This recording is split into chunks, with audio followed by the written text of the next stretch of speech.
Good afternoon and welcome to all attendees to this webinar today.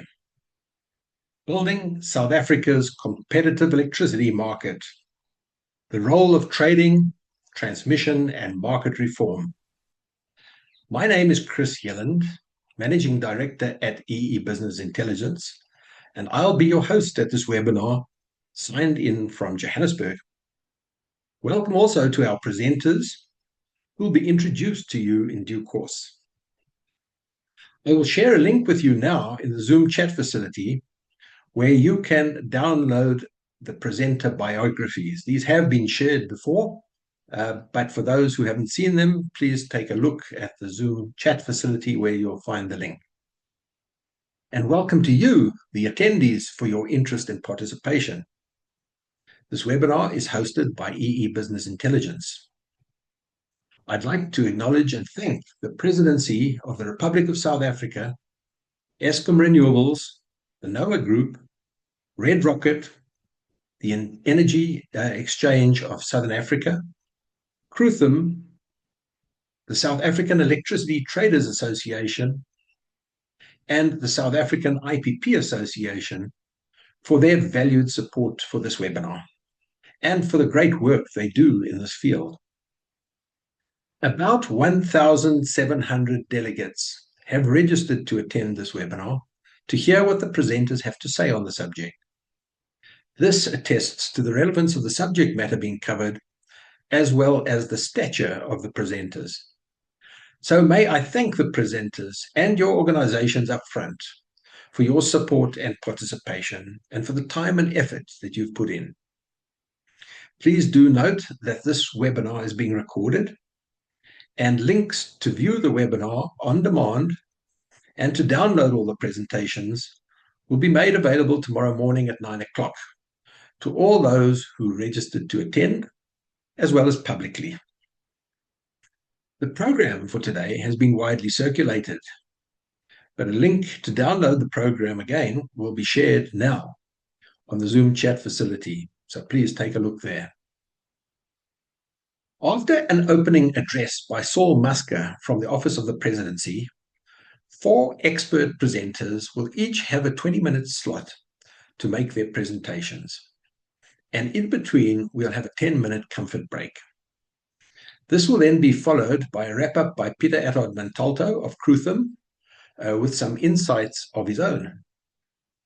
After this, we've set aside about 30 minutes for our presenters to answer just some of the questions in an open discussion and Q&A session. This webinar examines the key findings and recommendations of a recent report prepared by Krutham on behalf of the South African Energy Traders Association, entitled Policy to Power: 10 Actions to Deliver Green, Accessible and Secure Electricity.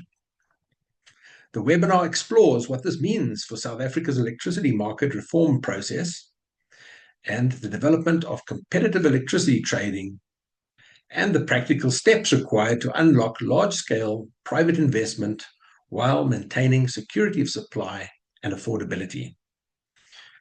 For those who have not seen the report, a link to download the program and the report will be shared here now on the Zoom chat facility. So please take a look for those who haven't had a chance to look at this report.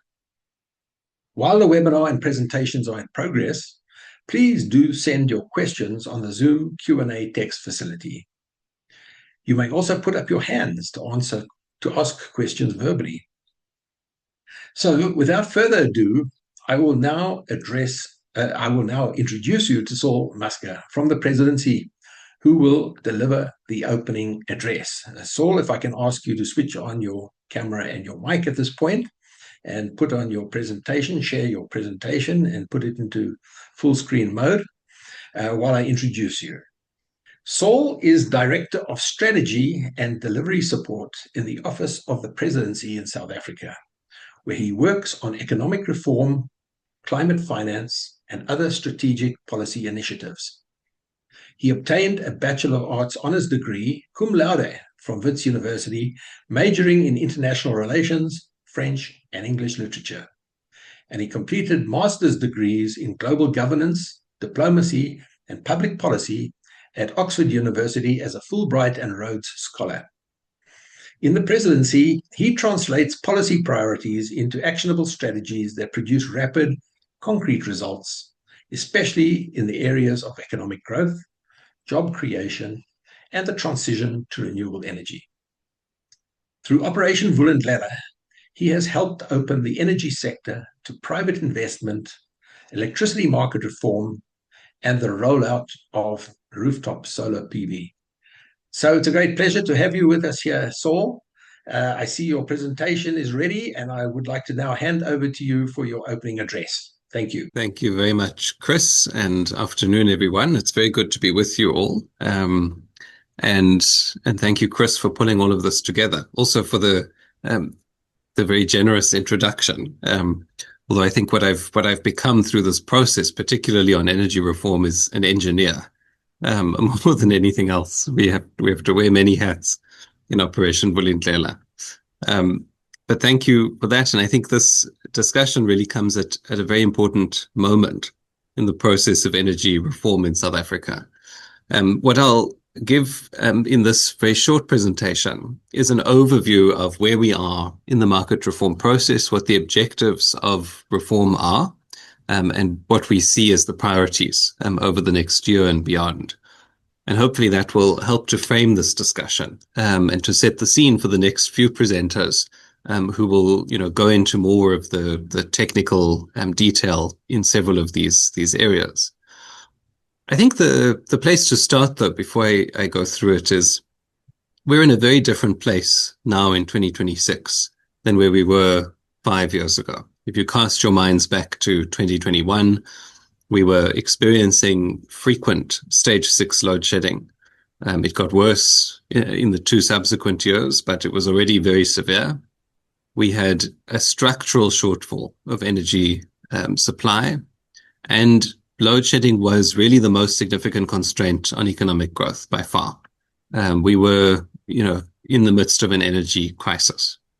We also, prior to 2021, had not yet introduced any of the reforms that have subsequently taken place and which have opened the space for private investment in particular. And so we had both a very acute supply shortfall and an inability for the market to correct that and to respond to the problem. We were really stuck. And I think we've come a very long way since then. And few people perhaps believed at that time that we could make the kind of progress that has been made in the last several years in structurally transforming our electricity system in a way that is very far-reaching. I think what we are now in the middle of is the most significant reform of the energy sector in South Africa's history. But also that those changes could have produced such a significant and rapid response from the market. And we'll go through a little bit of that in a short while. But certainly where we are today is a very different place. We have not only brought an end to load shedding, but we have a consistently healthy reserve margin in the system. We have units of our existing coal fleet in cold reserve.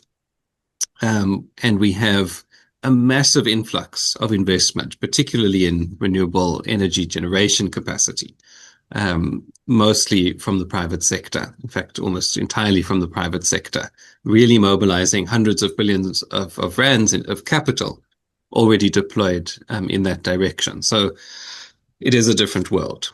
But what I also want to start with is the message that we are not yet out of the woods.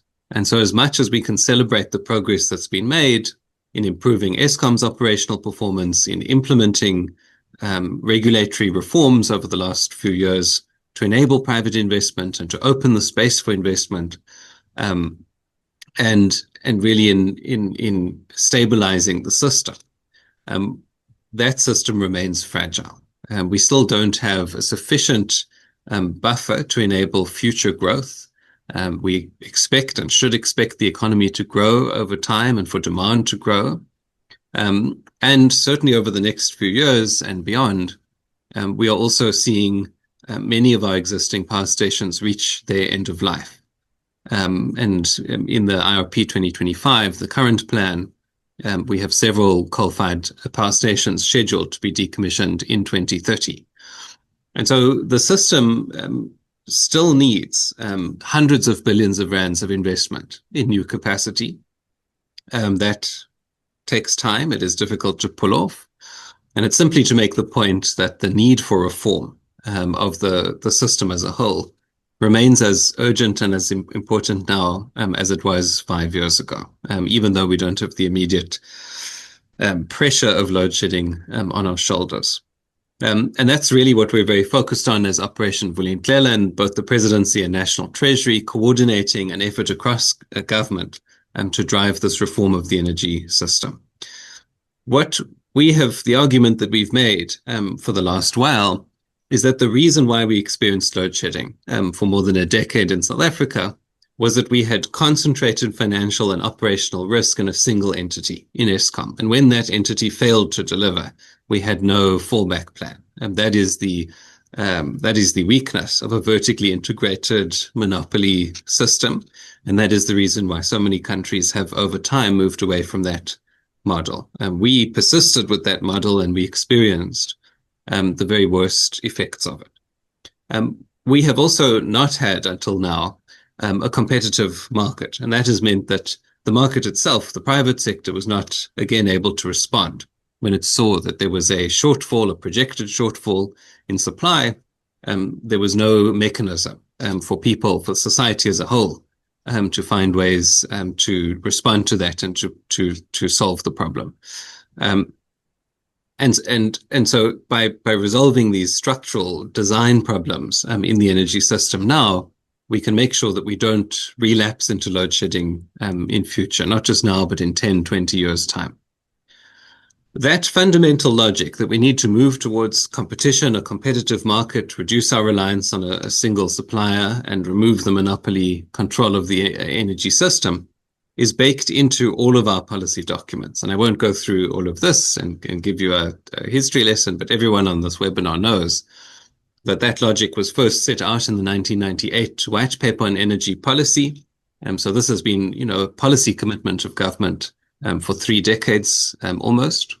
It was reinforced in the 2019 Eskom roadmap, and more recently in the Energy Action Plan, which the President announced in July 2022 as a response to load shedding, as a plan to end load shedding over 2 years. And that plan was implemented and did have that effect.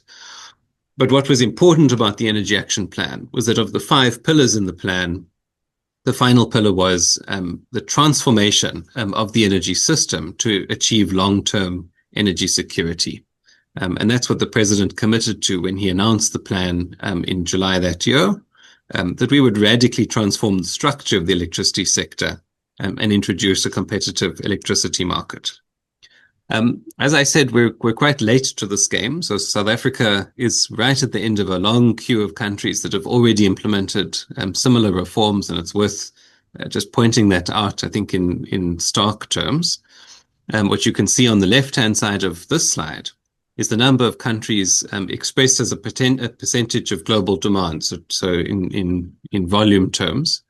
But what demand globally is served by fully competitive markets, hybrid markets in which there is competition, and then vertically integrated utilities like Eskom in its current form. And only 13% of demand now is served by this model. So I think there's, on the one hand, a very clear logic to these reforms. There's a logic to competitive markets in the energy sector. And I think although we have taken time to reach this point, we are now moving very quickly. And we have the benefit of following all of these countries in Latin America, in Asia, in Europe, and elsewhere, who have walked this journey before, and from whom we can learn lessons about how exactly it should be done, what risks we need to avoid or to mitigate, and how we can make sure that this reform process succeeds. So where are we now? We began in 2011 with the introduction of a single buyer model and the start of the Renewable Energy Independent Power Producer Procurement Program, REAP. And that was very successful. it managed to mobilize very significant investment, but it was also limited. It was limited structurally by the model and by the fact that the state in the end, through Eskom, was the only procurer.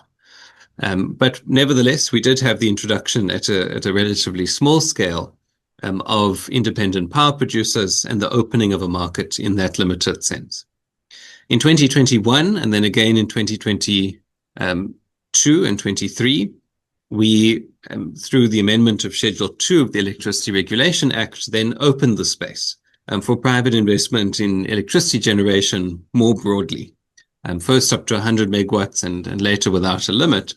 And that really enabled developers to come into the market and to engage in bilateral agreements. And we've seen that market growing very quickly over the last 3 years.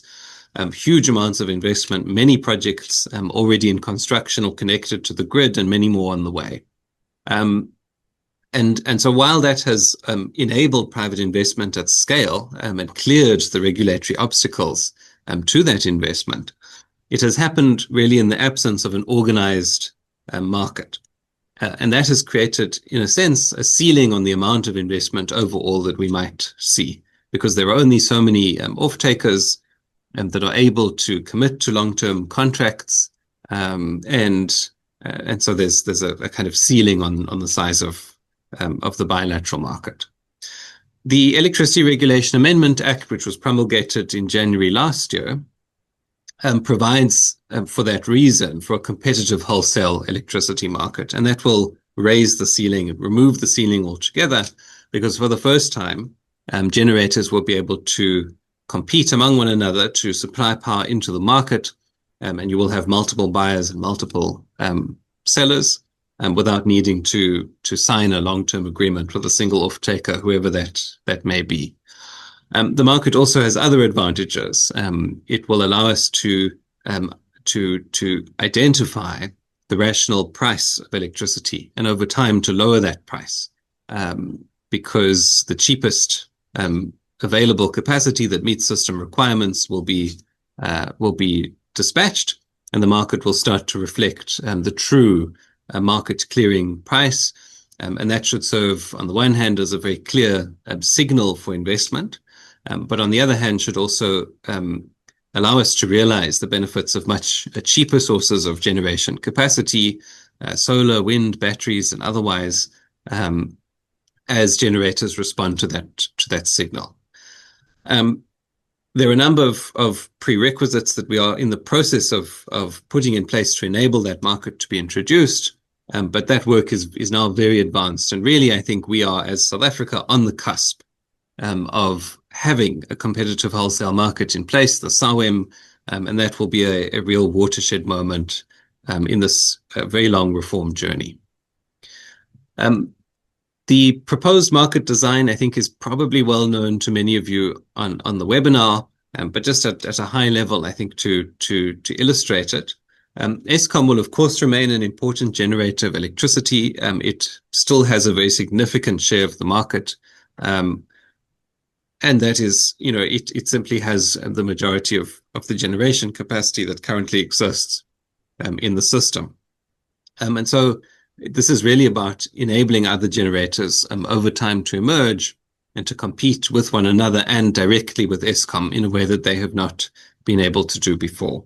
So over time, we'll have generators still engaging on a bilateral basis with directly with customers or with traders, but increasingly selling their power into the market as well. And over time, we should see an increasing volume being traded in the market as opposed to through bilateral agreements. Transmission will remain state-owned. Transmission will remain a natural monopoly regulated provider, and the same goes for distribution networks.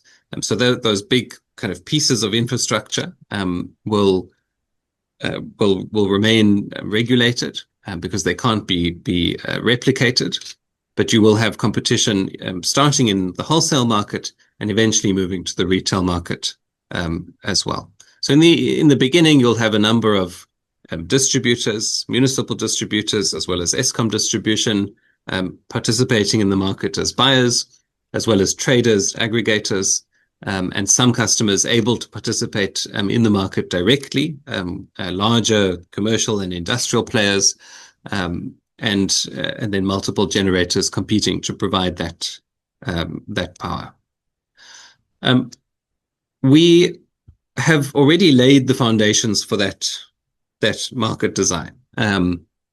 And both in the legislative sense through the amendment of the Electricity Regulation Act, also in an institutional sense through the establishment of the National Transmission Company of South Africa, which was established in 2024, and then in a regulatory and policy sense in putting in place all of the building blocks that need to be there to provide certainty to market participants about exactly how the market will operate and what their role in it will be. So we had, towards the end of last year, the market operator license approved by NERSA as a really key step to actually establishing a market operator for the first time within the NTCSA. We have since had the market code developed and finalized, submitted to NERSA, and published a few weeks ago by NERSA for public comment. And I hope there will be very wide and intensive engagement with that, which really sets out the rules by which the market will operate. We also had the wheeling framework, the rules for third-party wheeling approved, as well as the grid capacity allocation rules, both approved by NERSA towards the end of last year. We have the Electricity Market Advisory Forum established to advise NERSA on the rapidly evolving situation in the sector. And of course, during the course of last year, we also had a number of electricity trading license applications approved. And as the Krutham paper points out, and as we'll hear in the subsequent presentations, traders are playing an increasingly important, really critical role in the operation of the market,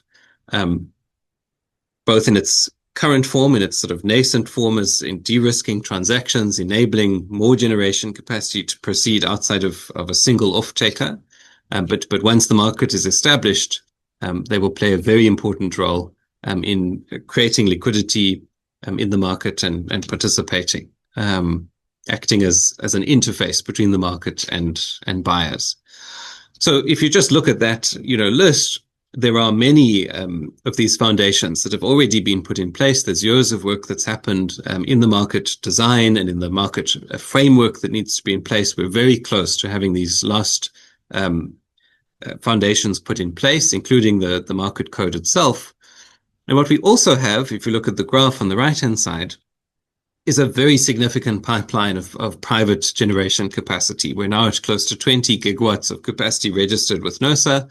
We have more than 32 gigawatts in the grid connection process with Eskom. That data is now being made available by Eskom on the NTCSA website. Some of that is already connected to the grid. The bulk of it is in development, but at a very advanced stage, already in registration, already in the grid connection process. And so unlike many other countries that have opened a wholesale market with very little liquidity, very little generation capacity, the benchmark that international consultants often use is you need about, say, 1,500 megawatts in order to start a market. We have in South Africa this advantage of a very sophisticated, very mature set of players among the traders, among the IPPs. And that, I think, places us in a very good position with the right legal and regulatory and policy framework to get this going. And where I'll end so that I don't take too much time at the outset is just to reflect on what we now need to focus on over the next year in order to make all of this happen, to realize this final ambition of energy market reform. The key enablers for the market, regulatory changes to enable private investment, which mostly are already in place, pricing changes for allocative efficiency and equity. And I think this is important to ensure that in the methodology, we make provision for a wholesale tariff that allows the energy price to be determined by the market, but at the same time prevents free riding and makes sure that all players in the system, to the extent that it's required, make a fair contribution towards fixed costs and system costs. So that work is underway. Independent market facilitators, the system operator and the market operator, non-discriminatory grid access and sufficient grid capacity, and then the financial sustainability of the transmission and distribution grid, which are essential to the system as a whole. And we're working on all 5 of those fronts. What we will be focusing on in a very practical way this year are firstly making sure that the remaining frameworks, rules, methodologies, and so on are approved and that the actual systems are put in place and are tested and ready to underpin the market. And that includes, as I said, the market code, but also the vesting contracts framework and the wholesale tariff framework, both of which are already in process. So we will have a complete architecture in place. It also includes the finalization of the trading rules, which are important to provide certainty and clarity about the role of traders and to enable trading in the market proactively, as well as making sure that there is full implementation of the grid capacity allocation rules and that grid access is truly kind of fair and non-discriminatory. And finally, that wheeling is allowed universally. And the last few issues around wheeling to, for example, municipalities in debt are also resolved. So together that forms the kind of regulatory architecture. Reform of the tariff regime, which again is already underway, and an unbundled tariff that will be in place.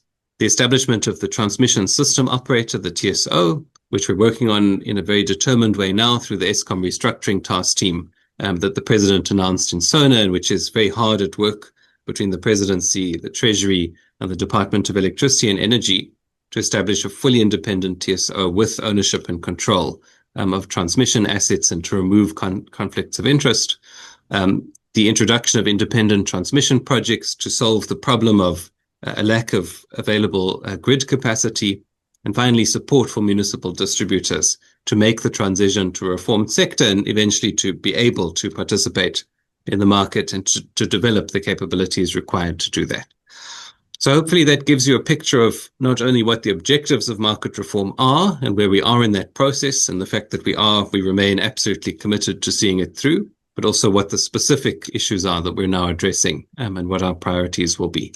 And Chris, with that, I'll hand back to you. Well, thank you very, very much, Saul, for that overview of where we came from, where we are now, and where we're going to. And as you say, we are late to the game, but many have done it before. And there is some advantage in not being an early adopter and learning from people who've done it before. We don't need to make all the mistakes that others have made. There's a lot to have that we have learned, can learn from what has gone before us. And I think, as you pointed out, we're catching up really fast. And I think you've painted a very clear picture of where we are and where we have to be.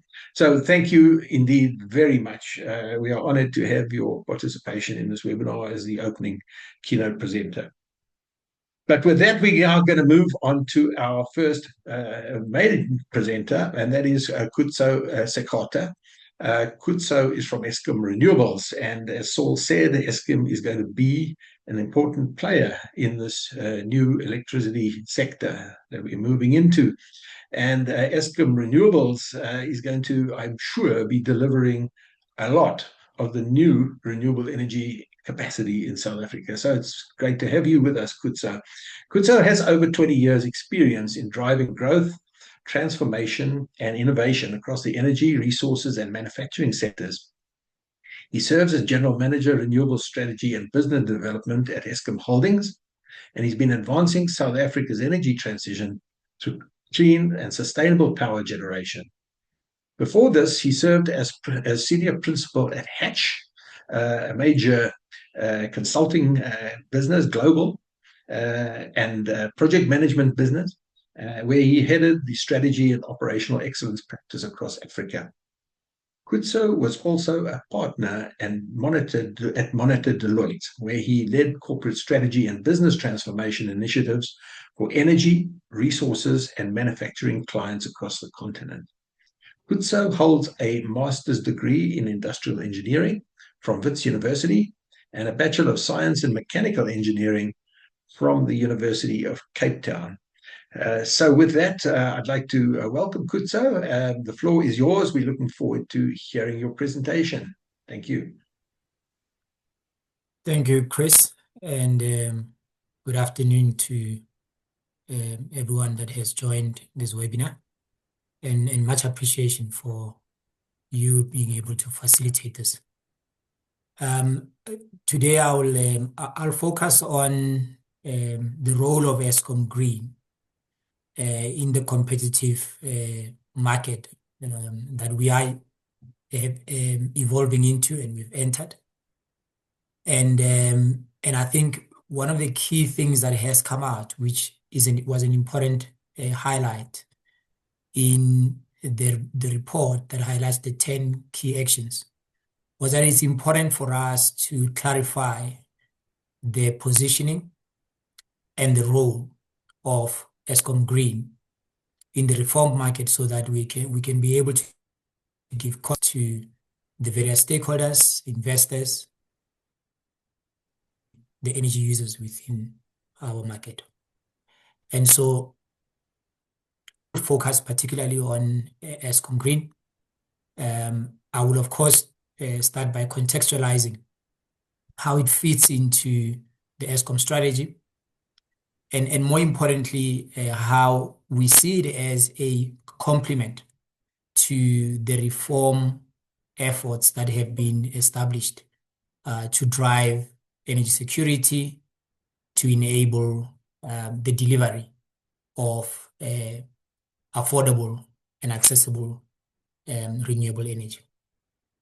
So with that,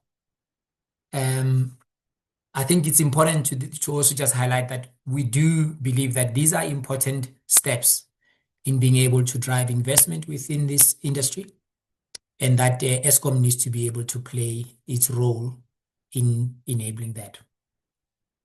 So I will touch on some of the elements that we believe are important to highlight in the actual report itself, without going through each one of them. But if we just start with how we see the transition, we really see our industry going through two dual transitions. First, we know the importance of decarbonizing our energy mix and addressing the impact of climate change. And so that's one element that is quite crucial, not just for Eskom to address, but also for the energy industry as a whole, to be able to address, and everyone has a role to play in that. The second aspect that is also quite important, which Saul touched on as the pathway that we are following, is the liberalization of the electricity supply industry itself. And we're seeing and we are welcoming the movement from a vertically integrated utility that relies on a single player being successful and being robust and being efficient, to a competitive market in which we are able to also attract investment funding from the private sector, both locally as well as globally, and ultimately be able to provide customers and energy users with options, with accessible energy, with reliable energy. And therefore, the work that we are undertaking within Eskom seek to be able to complement these two transitions that we believe are quite important.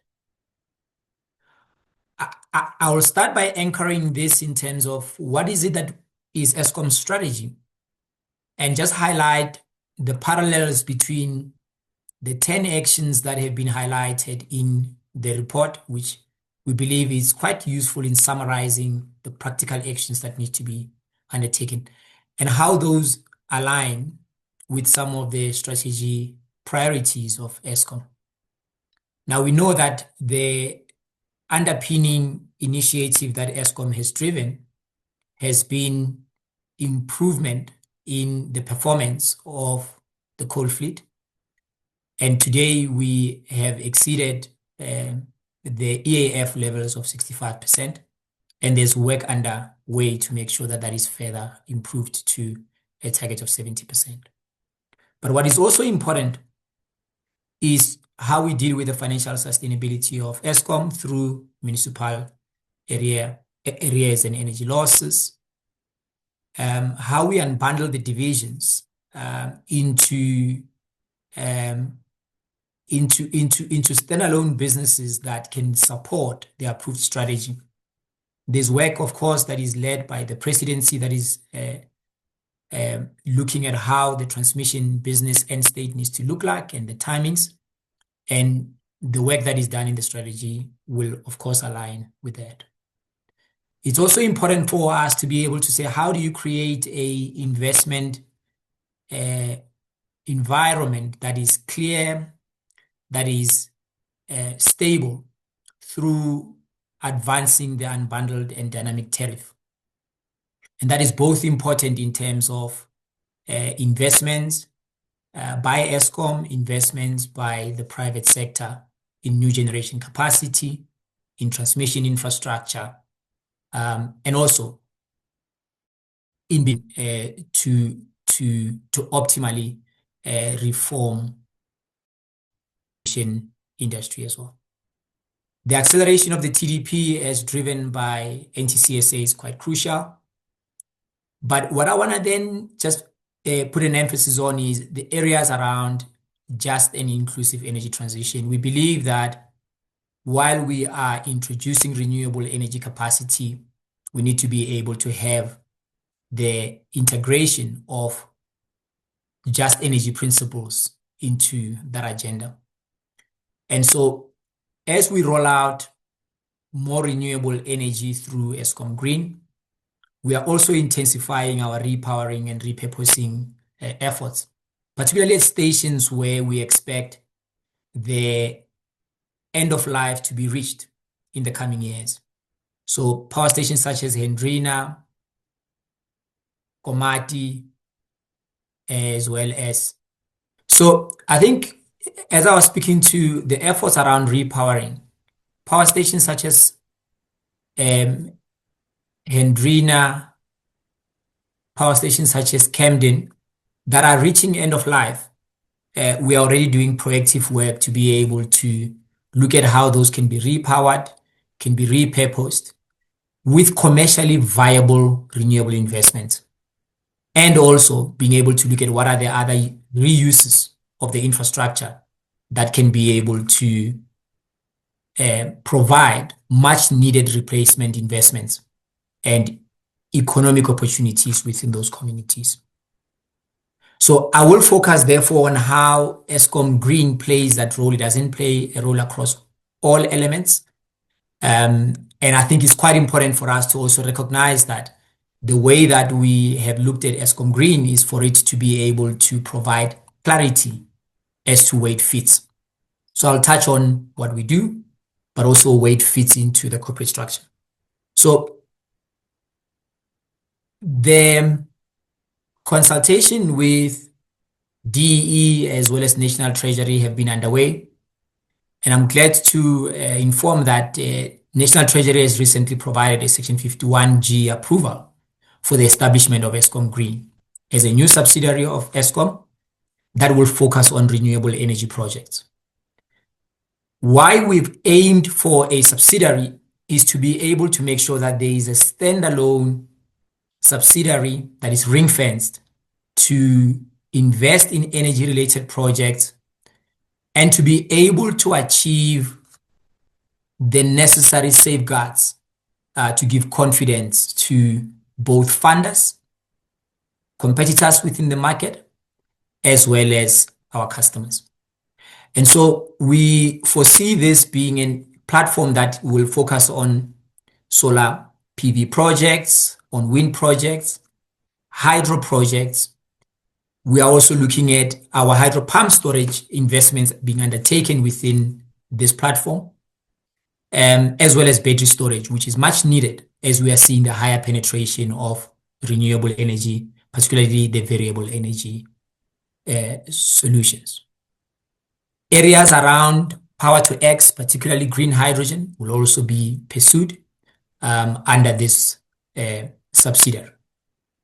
What we aim to do is ensure that the development of these projects, the investment into these projects is fully ring-fenced, that there are no concerns around cross-subsidization, that there's clarity around offtake capacity that is directed at these assets.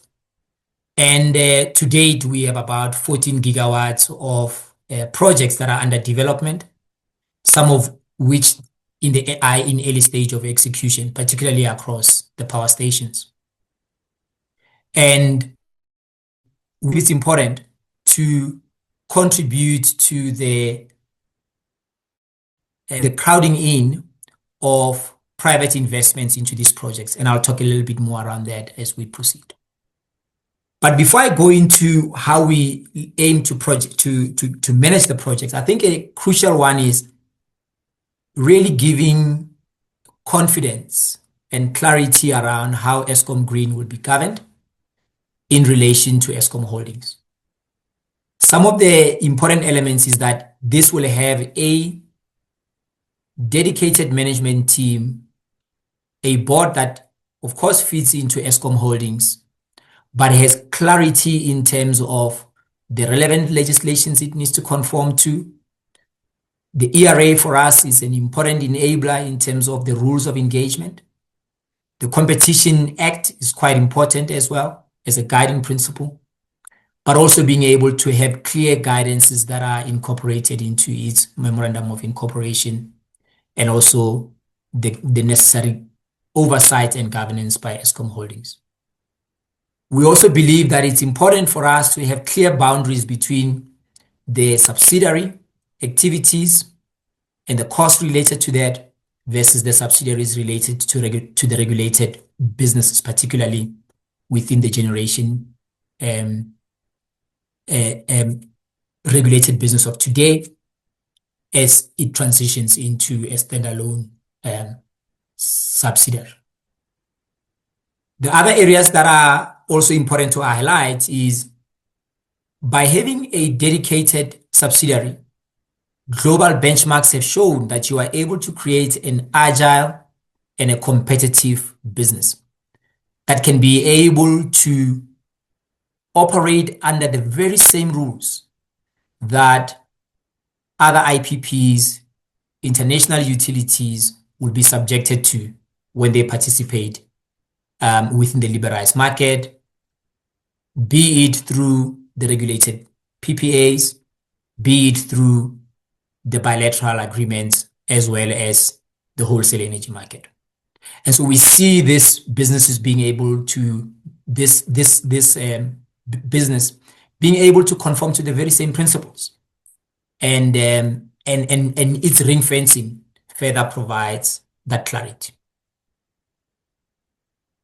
What we are also looking at is how is it that we will be growing its portfolio. As I've mentioned, just energy transition is quite important as a consideration in how do we build a new economy, a competitive energy supply industry, while being able to responsibly transition the communities where assets that are coal intensive are coming to end of life. And so we are prioritizing power stations that will be reaching end of life. We are also looking at some of the newly completed power stations such as Kusile, such as Lephalale, being able to be supported through co-location of both coal as well as renewables. And what that also does for our communities is to emphasize the fact that our pursuit is not the replacement of coal, but the pursuit of a sustainable, balanced energy mix. So we can be able to have co-investments and co-existence of these coal-fired power stations with renewable energy capacity around them. And those are some of the projects that we will prioritize as we scale up participation of Eskom Green. But of course, sustainability of this business into many years to come will not be only in that. Other areas that are important for us to address are how we drive investment in completely greenfield areas where there is optimal natural resource for PV and wind, as well as grid capacity as it is unlocked.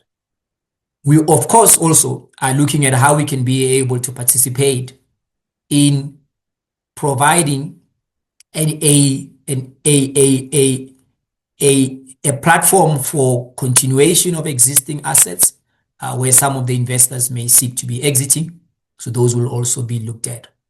And collectively, these both in country and in the medium term across the region will enable Eskom Green to be an investment player Eskom in renewable energy capacity and an equal market player in their competitive market. So if I was to bring it to 4 guiding principles, I think the important aspect is that we believe that any investments that Eskom Green makes must be grounded by the principles of commercial viability, must be informed by what the customers are seeking in terms of energy mix, in terms of price structure, as well as the attributes, particularly for those that are impacted by cross-border mechanisms that deal with carbon emissions.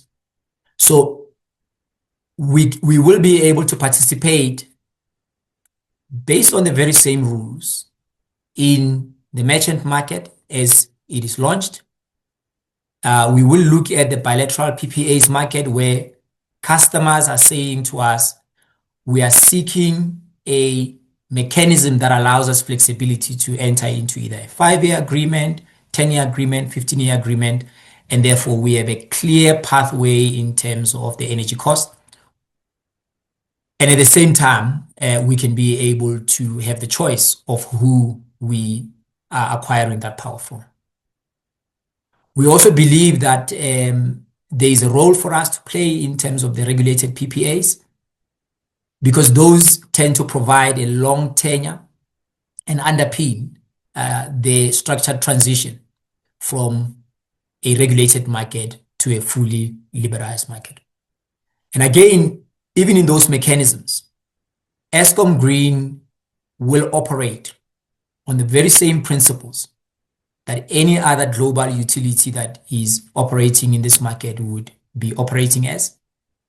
And in addition, will have to be able to comply to the very same requirements in terms of grid access, in terms of market codes participation within the wholesale energy market, and of course, compliance with the competition laws.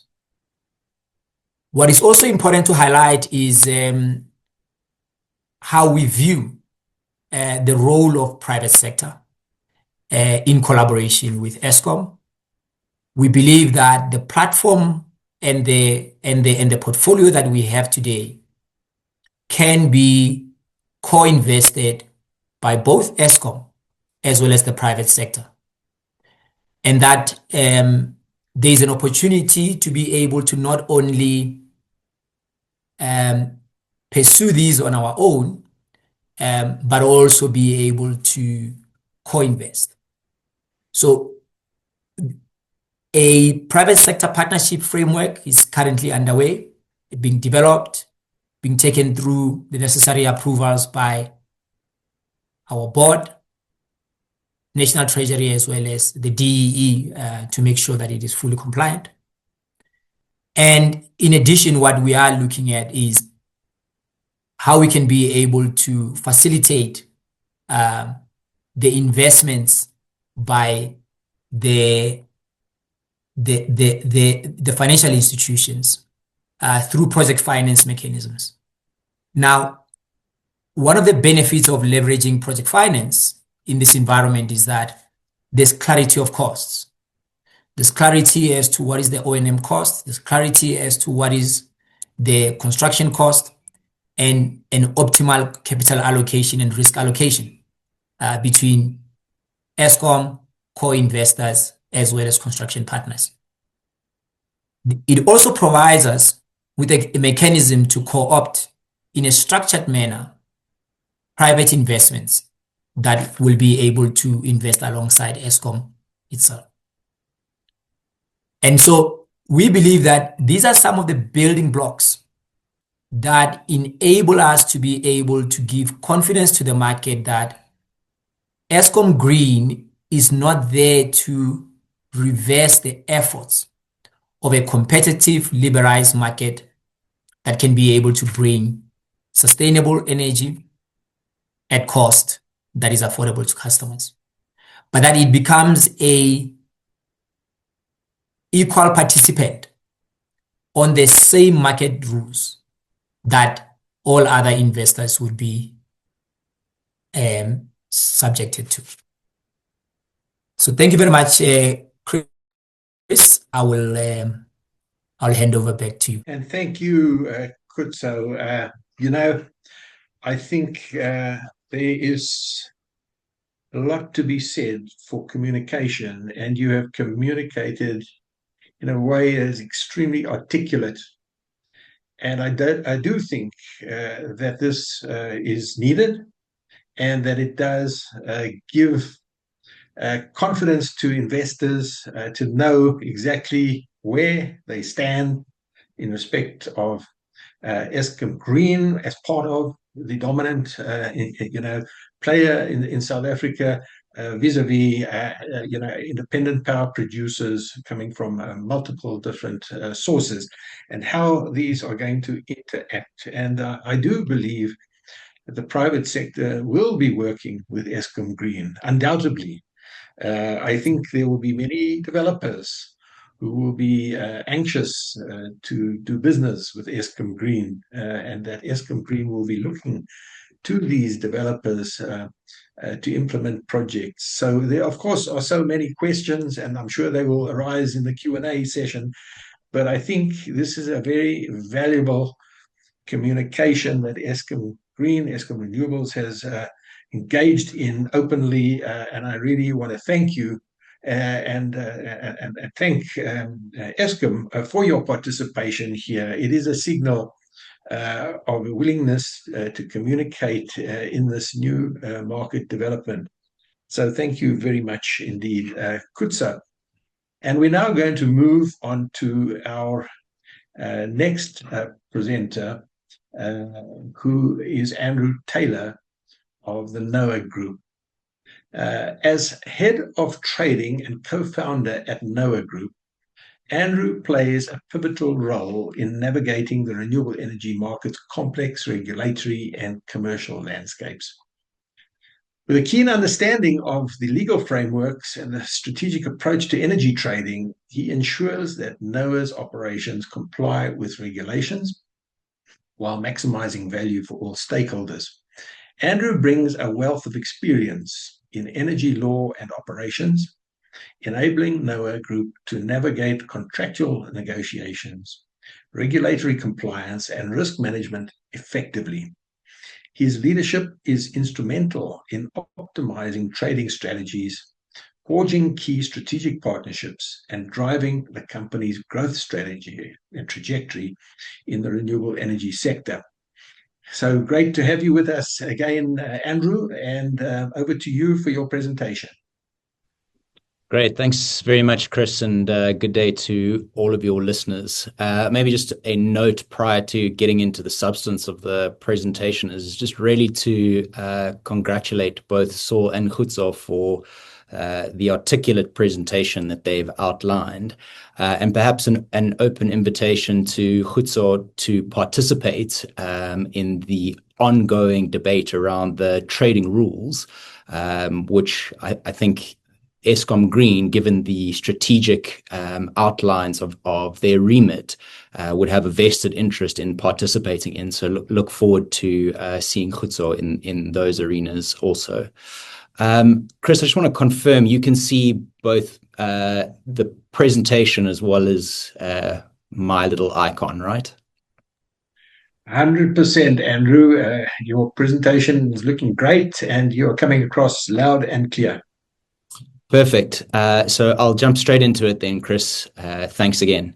So just in terms of a brief outline, would like to give a little bit of context around who NOAA is and the role that they play in the ecosystem, both as a integrated energy utility, but also as a member of the South African Electricity Traders Association. And then as we've noted, there are several key elements of the policy to power roadmap that we need to touch on. And I've selected 3 of those to address in some detail, and then I guess happy to field some questions. But perhaps then straight into the overview of the role that NOAA plays. So we occupy a unique position in the South African electricity traders ecosystem, given that we have our own assets within the group. So we develop, own, and operate renewable energy and battery energy storage facilities across the country. We then aggregate all of this generation into NOAA Trading, which is where I sit, and then supply this energy according to a defined consumption and generation profile to customers exclusively in the commercial and industrial energy arena.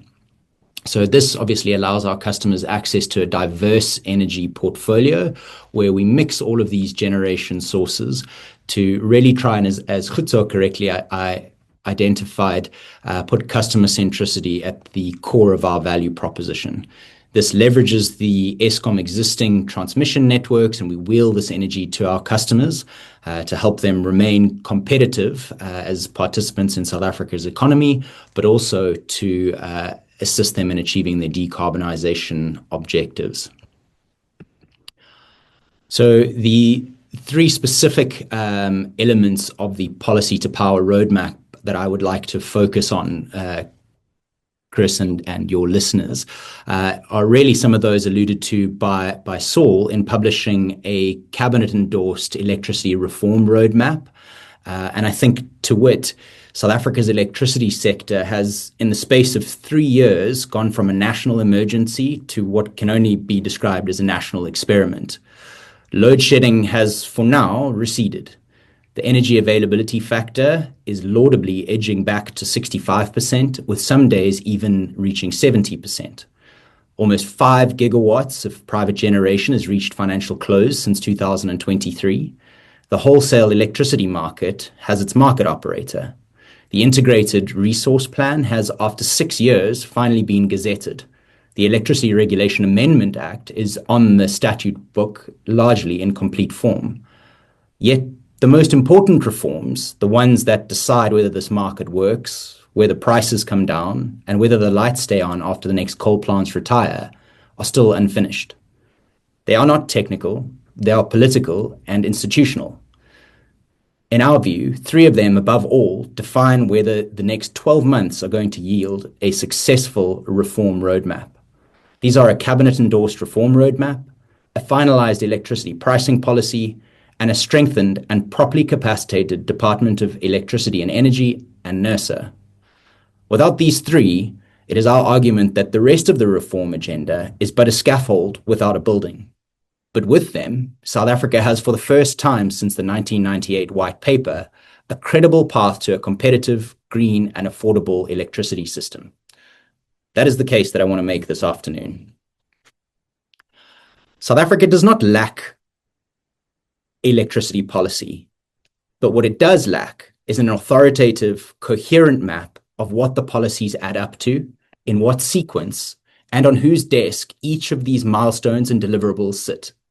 There are at least a dozen work streams, as Saul correctly identified in his presentation, ranging from the ERA Amendment Act, the Integrated Resources Plan, the Integrated Energy Plan, the trading rules, the market code, distribution reform, vesting contracts, the credit guarantee vehicle, the just energy transition framework, free basic electricity reform, each with their own owner, their own timetable, and all too often, their own definition of what success actually looks like. Investors notice. So do creditors. And so importantly does the incumbent utility, which has used the absence of a single lodestar to sequence reform around its own balance sheet preferences. Naturally, this is understandable from Eskom's perspective, but this is insufficient for South Africa's continued competitiveness and to stimulate and grow the economy we are all aligned to achieving. The result, of course, is an unbundling that is officially irreversible given the promulgation of the Electricity Regulation Amendment Act, but operationally indecisive. And the fix is rather unfashionably old-fashioned, a single cabinet-endorsed roadmap. It should not be a new policy. It should be a faithful translation of the policy that has already been passed, sequenced, costed, and owned. Cabinet endorsement matters because it supersedes parallel plans. It ends the proliferation of draft frameworks and gives the Minister of Energy and Electricity and Energy, as the policy authority, explicit political cover to hold line departments, Eskom, the private sector, and NERSA to common deadlines. To illustrate this, I will refer to 3 specific signals in the last 90 days, which we see as extremely encouraging, and one that is somewhat sobering. On the 12th of February 2026, in the State of the Nation address, President Ramaphosa established a dedicated NECOM task team, chaired by the President and led jointly by the Ministers of Electricity and Energy, Finance, and the Presidency to produce a firm plan, budget, and timeline for a fully independent transmission entity, with all assets transferred out of Eskom Holdings within 2 years. That is a roadmap, in miniature, on the single most contested question in the sector. Second, Minister Ramokgopa confirmed in April that his department had drafted an electricity reform policy offering a single window view of the reform agenda. He has described it as long overdue, and we understand that it is due before Cabinet imminently and then will be released for public comment. It is our sincere hope that this encapsulates the electricity reform roadmap alluded to earlier. Third, NERSA in November 2025 issued the market operator license to the NTCSA and rewrote the grid capacity allocation rules, replacing the first come, first served approach with a credibility test for projects. The regulator, in other words, is sequencing on its own initiative, a hint of what an endorsed roadmap could amplify.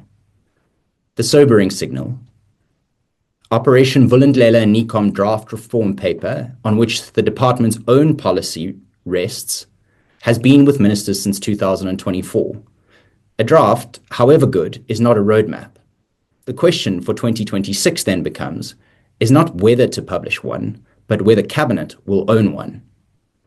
Looking abroad from a global lens, we see that reform-leading jurisdictions do not improvise their sequencing.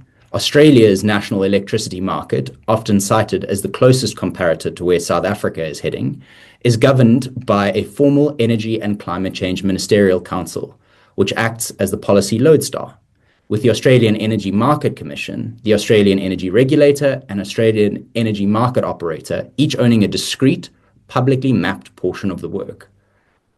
Looking to the United Kingdom, their decarbonisation push under DESNZ and Ofgem is similarly choreographed through a published delivery plan, with quarterly milestones and a named senior responsible for each workstream. The lesson is simple. Roadmaps work not because they are visionary, but because they are boring. Every milestone has a date, a cost, an owner, and a publicly transparent report card. We believe that if Cabinet were to adopt a single time-bound electricity reform roadmap before the end of the 2026 medium-term budget cycle, naming a political champion, who in our view should be the Minister of Electricity and Energy, assigning lead responsibility for each workstream across the department, the NTCSA, NERSA, Treasury, and Eskom, and including a public quarterly dashboard reporting progress against key milestones, and be drafted in a structured, time-limited process by the industry itself in the spirit of the load-shedding license exemption, because it is trite that the people who must deliver the reforms are the people best placed to sequence them. The second key initiative that we believe is critical to underpinning a effective reform is a finalized electricity pricing policy. Between 2007 and 2024, South African electricity tariffs rose by approximately 937%. Cumulative inflation over the same period was about 155%. That gap is the single most economically damaging statistic in our country. It is the reason that mining is shrinking, smelters are closing, and the middle class is defecting from the grid. It also, paradoxically, evidences that the previous policy approach was not, in fact, cost reflective, because so much of the increase has been to catch up for 2 decades of underpricing before 2007, and for cost overruns at Medupi and Kusile that no methodology could wish to wash away. The 2008 electricity pricing policy was designed for a vertically integrated monopoly. We no longer have one. The wholesale market is launching. Independent power producers and traders are signing bilateral contracts. Eskom's generation, transmission, and distribution arms now apply for their own tariff determinations. And the multi-year price determination has been to court more often than to consensus. NERSA has tried to replace it with a new methodology in 2024, only to withdraw it shortly after its publication. The frame, in short, no longer fits. That is not to understate the task that the EPP needs to fulfill. The revised EPP must do 3 things at once. It must give NERSA unambiguous direction on how prices are to be set in an unbundled competitive system. It must shield poor households explicitly, transparently, and at known fiscal cost, rather than through opaque cross-subsidies that have over time captured the middle class. And it must reset cost reflectivity in a way that does not, in pursuit of perfection, drive customers off the grid and undermine the wholesale market that the country has just built. Minister Ramokgopa confirmed in late April that his department had finalized a new draft EPP, which has been internally cleared and is awaiting cabinet sign-off before release. He's indicated that it will be in the public domain by the end of May 2026, and has signaled repeatedly and on the record that he wants future tariff increases to be held to single digits, an ambition that the January 2026 MYPD 6 has made marginally more likely, with adjusted increases of 8.8% in 2026 and 27, rather than the steeper trajectory that was initially feared.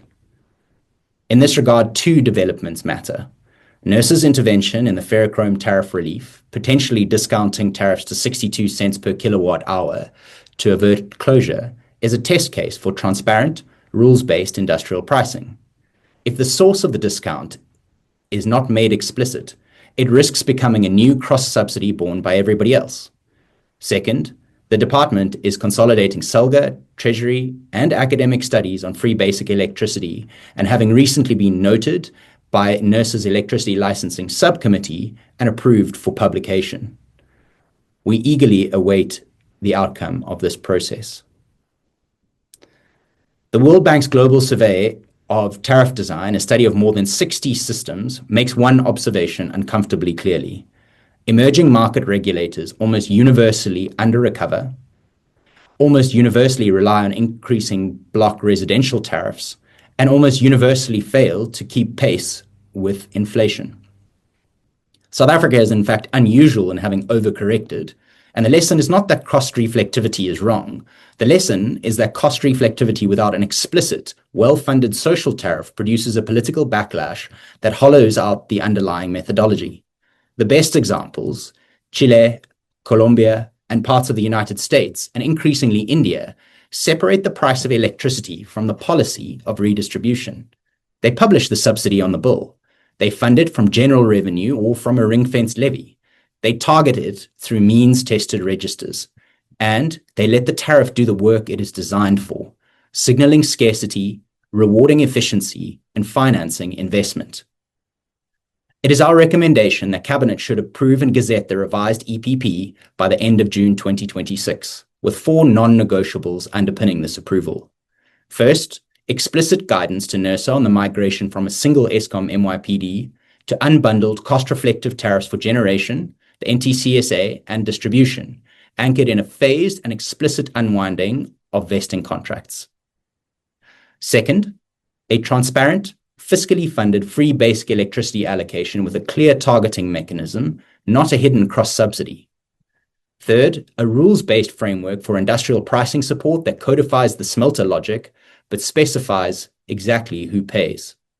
And fourth, a credible treatment of legacy assets, Medupi, Kusile, and the aging coal fleet, so that the cost of yesterday's markets do not poison the price signals of tomorrow's market. Finally, we believe that we need to introduce and entrench a strengthened Department of Energy and Electricity and NERSA. Because every successful electricity reform in modern history has hinged on the quality of these two institutions, the ministry that sets the policy and the regulator that enforces it. South Africa's reforms now stand or fall on whether the Department of Electricity and Energy can mature into a reformed-focused stewardship body and whether NERSA can become a strategic regulator rather than the heroically overstretched administrative machine it has been for the past decade. The minister carries three roles: Eskom shareholder, the sector's policymaker, and the regulator's executive overseer. And the tension between them is structural and complex. The minister's phrase, "the state will lead and the market will follow," used at the IRP 2025 launch, can be read in two ways. We choose the constructive reading. It is the state's job to set direction and rules, and the market's job to deliver capital and innovation against those rules. But that only works if the DEE is there to provide the lodestar we alluded to earlier in this presentation. NERSA, for its part, is being asked to regulate a market that does not yet exist, while finishing the job of regulating the one that is unbundling beneath it. A 2024 peer review found it not ready, which has also been publicly acknowledged by NERSA. The NYPD has been litigated repeatedly in recent cycles. The market inquiry into generation charges, the independent transmission project's cost recovery rules, the generator losses charges, all are unresolved. Each is small, but together they are the regulatory uncertainty discount baked into every project's cost of capital. But fret not, for the picture brightens. In December 2025, we commended NERSA in finally appointing full-time electricity regulator Willie Majola, ending years of acting arrangements alongside Ms. Nomfundo Mosetti as full-time gas regulator. The 14-member Electricity Market Advisory Forum, announced in 2025, began operational work in January of 2026, starting with the draft market code and trading rules, a quiet but consequential expansion of regulatory capacity by design, which we invite to step forward into the arena and be counted as the sector guardian. NERSA signed a memorandum of understanding with Germany's GIZ in April 2024 for sustained technical cooperation on pricing, licensing, and system planning, and is engaging directly with NECOM and Operation Vulindlela on a structured strengthening plan. All of this bodes well for increasing NERSA's capacity to deal with an increasingly complex regulatory environment. On the departmental side, while there are a number of vacancies that we note, the post-NECOM transition is the most important institutional question of 2026. As NECOM winds down, currently expected to wrap up once the TSO task team completes its work in early 2028, the central cross-government coordination function must move into the department, with a permanent reform unit, embedded annual performance plan targets, and a standing relationship with the presidency, ideally facilitated by industry bodies like the Energy Council, SAETA, and several others. Otherwise, the alignment that NECOM has built on the crisis that we have endured will quite quietly dissipate, as similar reform structures have done in this country before. Two global comparators are instructive. In Australia, the Australian energy regulator became a fully standalone and non-corporate Commonwealth entity on the 1st of July 2026, with its own accountable authority, staffing, and budget, after nearly 2 decades of running as a division within the ACCC. The judgment underpinning that reform was that a regulator was asked to lead an energy transition, and they needed structural independence, sectoral focus, and predictable funding, all of which thin out when it shares a budget with a competition agency. In the United Kingdom, Ofgem operates as a statutory non-ministerial government department, with policy direction from DESNZ, but operational independence in implementation. Its governing body, GEMA, is staffed with sectoral experts, and its funding is license fee-based and ring-fenced. The recent Ofgem review reaffirmed the regulator's expanded mandate to lead the net zero transition, the opposite instinct to budget-cutting reflexes of crisis-era-driven governments. But across both, the design principle is the same. The regulator does not need to be loved, but it does need to be independent, impartial, well-funded, technically expert, and structurally separate from the entities that it regulates. South Africa has the legal framework. Now it falls to us to build the institutional weight. So where to from here? 4 moves for 2026. First, establish a permanent electricity reform delivery unit within the department, modelled on Operation Vulindlela's success, with secondments from Treasury, the Presidency, and private sector. Second, embed reform deliverables in the department's and NERSA's annual performance plans with public quarterly reporting. Third, give NERSA a stable, ring-fenced, multi-year funding settlement, conditional on a workforce that doubles its technical capacity over 3 years.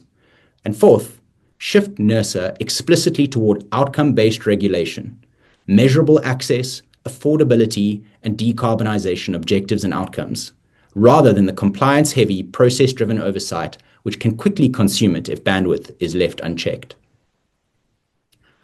In closing, each of these 3 sections is unglamorous. None of them generates a megawatt. None of them opens a substation. And yet, without them, every megawatt and every substation is more expensive, slower to build, and more vulnerable to the next political shock. The good news is that the country has done the hard part. The Electricity Regulation Amendment Act is law. The wholesale market has its operator. The Integrated Resource Plan is gazetted. Private capital is queuing. Traders are trading, and the private sector stands ready to support the reform.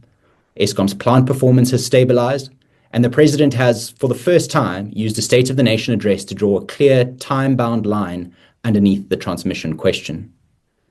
What remains is institutional follow-through, a roadmap that Cabinet owns, a pricing policy that protects the poor without burying the price signal, a ministry and a regulator that are strong enough to enforce what they have written. Because these are the bricks, not the architecture, but the building will stand or fall on these bricks. If 2022 was the year of the Energy Action Plan and 2024 the year of the law, then 2026 must be the year of delivery. The instruments are in our hands, and so is the choice. Thanks, Chris. Over to you. Thank you, Andrew. At the beginning of your presentation, you congratulated Saul and Kutso on their articulate presentations. I want to congratulate you on your clear and articulate presentation too. Really, clarifying exactly the positive progress that we've made, but highlighting some of the critical issues that still lie ahead. You've told us about the encouraging signals and also the sobering signals. Fortunately, I do think there is sufficient momentum to drive this forward, momentum and commitment. But of course, time will tell, and I think you've presented a clear, strong set of suggestions and recommendations that I think would well be taken heed of. I think your intellect and your contribution needs to be most seriously considered by the powers that be and taken on board because it represents the thinking of somebody who cares deeply and who is deeply involved. So thank you for your presentation. Ladies and gentlemen, we're running about 20 minutes behind, but this discussion is so important and so vibrant that I've just been reluctant to put the brakes on. But it's now time for a comfort break. It's 3:20 at the moment, and I'd like to call a comfort break now for 10 minutes until 3:30. Whereupon we will be back here again to continue with the further 2 presentations, the wrap-up and the Q&A. So thank you for your attendance, ladies and gentlemen. Please don't run away. stretch legs, and can you please be back again by 15:30, 3:30? Thanks a lot. Well, ladies and gentlemen, it's exactly 15:30, 3:30 this afternoon. Welcome back. And we're now going to proceed with our next two presenters. And firstly, I would like to introduce to you David Passy from Red Rocket. David is Red Rocket's Business Development Director. He has over 2 decades, not years, in the energy sector, the majority of which are in renewables, making him well equipped to be at the helm of growing Red Rocket's renewable energy portfolio. David leads the development team responsible for getting greenfield and brownfield projects from development to being awarded preferred bidder, and then to financial close.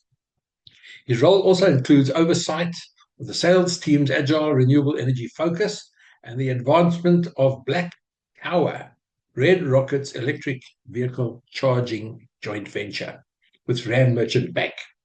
David holds a master's degree in economics and business studies, and his passion is initiating Red Rocket's sod-turning milestones and an e-mobility evolution, or perhaps even a revolution. So thank you, David. Can you please share your presentation? So maybe before starting, just a note about Red Rocket and who we are. Red Rocket is a fully integrated IPP. We've been around for more than 15 years, and actually we have a track record of wind, solar, and batteries asset when we develop, build, own, and operate plants across Africa, and with special focus on South Africa. Since 2025, we got our trading license from NERSA, and we call ourselves as a gen trader, meaning that we match and combine the expertise and the legacy on the generation side with the agility from a trading platform. Sorry, just before moving, as part of the Red Rocket today and about powerhouse company that we want to become, there's also, as you mentioned, the EVC solution provider, when we basically, together with RMB, we are deploying electric vehicle charging across the country to integrate it with our renewable energy offering. Can you see my screen? All good. Yes, thank you. Okay, so on a more general framework, we can see that from 2000, basically the electricity demand and the GDP grew in a parallel way, and we see that over the last 15 years, basically the demand of electricity has declined, and the GDP as a consequence as low.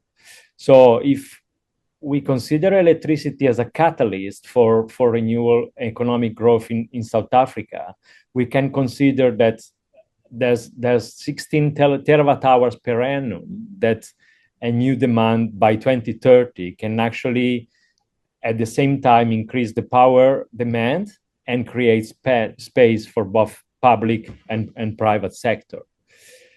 The market reform that we are facing, and thanks to the speaker that spoke before me, is really a team effort over different stakeholders. In order for the market to be competitive and to work, there's going to need to be alignment between the different actors, meaning ESCOM, the regulators, municipality, private sector, and ultimately the customer, to have a win-to-win outcomes for a sustainable, secure, and affordable power. I already explained on how government focus on on increasing investment to stimulate economic growth and the service delivery. For municipality, the targets on a stakeholder side is to stabilize the revenue, while at the same time reduce the financial distress. The customer are looking for lower electricity cost that can be possible on a systematic increased demand across the market. The generation on the ESCOM side wants to have a fair return for the capacity, and at the same time be exposed to reliable and flexible capacity.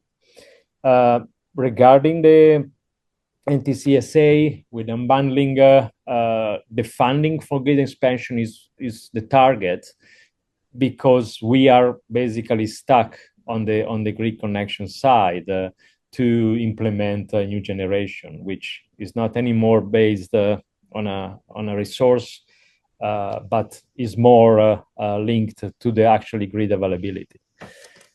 Distribution and as well as the private sector needs to work together. On the private sector, we are ready as a IPP and trader to invest more money for have low cost generation, with ultimately going to benefit the customer and the whole sector. So this is a sequence of the market reform that's happening, starting from the generation side towards the distribution and the retail. Of course, distribution is the last part, but is also a very important and key part of the equation. Starting with the generation, we faced a whole liberalization, starting from the REAP and the different single buyer tender to more bilateral PPA. We have seen lots of bilateral PPA that are evolving lately on a trader's PPA, with the aim to enter into the SAETA and the South African Power Pool. ESCOM transmission is moving ahead with the transmission development plan and the independent transmission program. And of course, the private part is helping a lot in actually financing and building most of the grid strengthening need for any project that any IPP or trader wants to put online. The portion that is missing is actually the distribution and the retail, and is quite complex, it's uncertain, and at the end of the day impact directly the customer, which are paid the burden of a non-full liberalized market. Municipalities historically have a central role in the electricity system of South Africa. About half of the distribution grid is owned and operated by municipality. Their position is critical in gaining and giving universal access and decarbonization target for the country. But at the same time, they are at the margin of the reform. Of course, there's quite a difficult position, because matching the municipal financial health has been a challenge over the last years for many municipal distributors. Not to forget that the outstanding municipal debt arrears from ESCOM is actually more than 100 billion rand. Is going to be very difficult for municipality to actually reach the creditworthiness and the liquidity benchmark which is needed for them to participate to the South African wholesale electricity market. The transition is happening. The point is really how the municipality can be part of the transition, shifting the revenue models from more a market model and outcomes to a more liberalized one.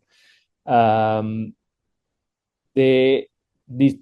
different municipality have different level, of course, of maturity, and there was different benchmarking that has been put in place for the municipality, and how the distribution and the retail reform cannot follow the same pathway, but should have different pathway depend on the different municipality and the different municipality size and distribution and retail quality. Under the market code, the participation in SAEM requires that all the market entities satisfy the minimum prudential, technical, and operational criteria. First, and more importantly, there's the demonstration of the financial solvency and the capacity to have a credit coverage, the capability to operate directly or through a balanced responsible party, having a compliant metering and data management system, and basically be able to show auditable billing process aligned with the market operator protocols. We see that, in the future, the municipality is going to contract and procure energy through a diversified portfolio with a combination of bilateral contracts, day-ahead market for the one eligible to participate in SAEM, and contract with the retailer and the aggregator. But in order to be able to actually participate meaningfully into the market, there's also, as Andrew was saying, and needed retail tariff reform that actually can really expose and introduce more flexibility towards the municipality tariff, as well as the greater market volatility. So on the benchmarking on the municipality, as you can see on the screen, there's few items such as financial health, the payable, trade payable, and electric sales, and how we can basically benchmark the different municipalities. There's a municipality that are well functioning, like City of Cape Town, for example, where actually the challenge is not on opening and be able to have an operational performance and capability to participate in the market, but it's more to introduce competition and at the same time be able not to destroy the value. For the stretched and distressed municipality, there's a mix of functional system and operational performance that needs to be in place for them to be able to work in the liberalized market. And of course, the EDI reform is key for stabilizing the electricity market, and at the same time enabling the wider market reform. The distribution is very much at the forefront on that, and having the distribution align on the different municipality to basically combine the local and municipal reform with the national energy reform is key for the whole market reform to actually succeed or fail. There's not going to be many municipalities which will be actually ready to participate as market participants when the SAEM is going to be launched. And they're going to be in the future, foreseeable future, the number of municipalities which can be able to show solvency and credit worthiness will be actually limited. Most of them, they're going to still continue to purchase bulk electricity from Eskom distribution. And in the next few years, the alignment of the wholesale and retail market with the multi-year price determination from NERSA is going to be key for have the market actually moving. Of course, also the MFMA need to be undertaking some sort of reform in order to allow for the municipality actually to purchase electricity from the SAEM. Otherwise, it's going to be difficult for them to open to act in an open and liberalized market.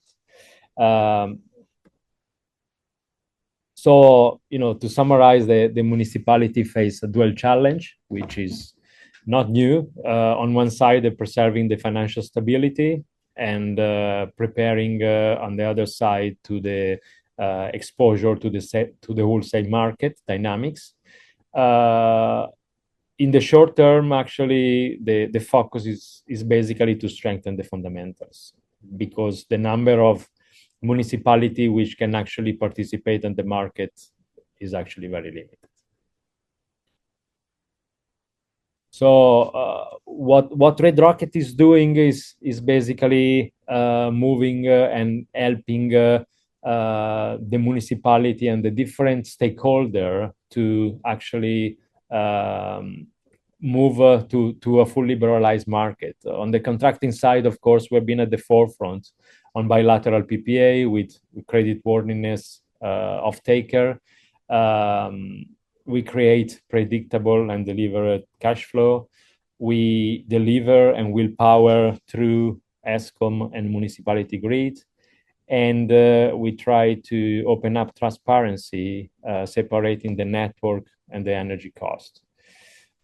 We try to partner with municipality, really helping municipality be part of the value chain, help design a revenue positive structure, and at the end of the day, the target is really to strengthen the energy security for the end user. So between the financial viability and payment discipline, the creating pressure for cost-reflective tariff, and the protection for the municipality revenues, we really try to build an end-to-end digital and AI power enabled utility.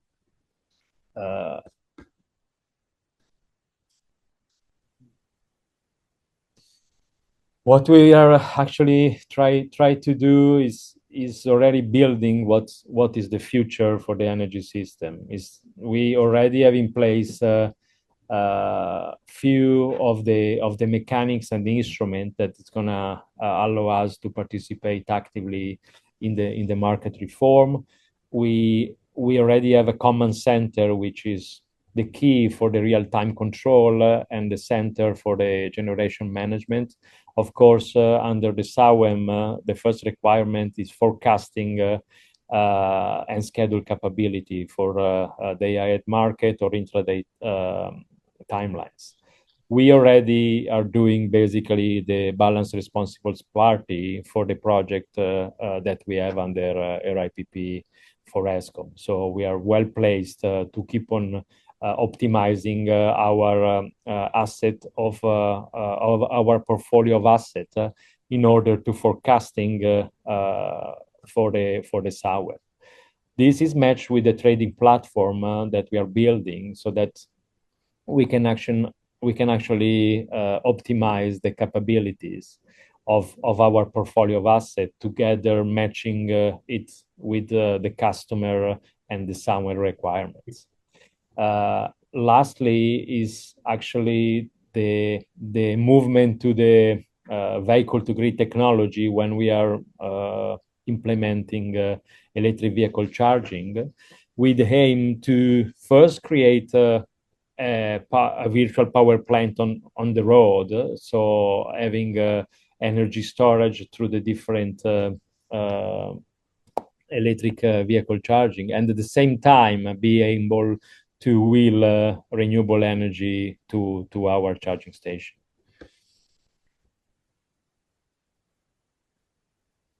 So to summarize, we must bring forward a solution for both Munichs, and in return, we all win. For the Munichs is key to be able to safeguard the revenue and cross-subsidize the essential services, strengthen the local economy, and giving the possibility for the business and for the residential to have affordable and reliable power. We, as a private sector, should prioritize the market access and the scalable growth, accessing more and more to municipal customer, while of course the customer, we're gonna benefit from a lower cost, greener power, and at the end of the day, increase competitiveness. Eskom on their side, with their better collection and sustained demand, can basically facilitate all these win-to-win collaboration that is going to be key for the market to really open up.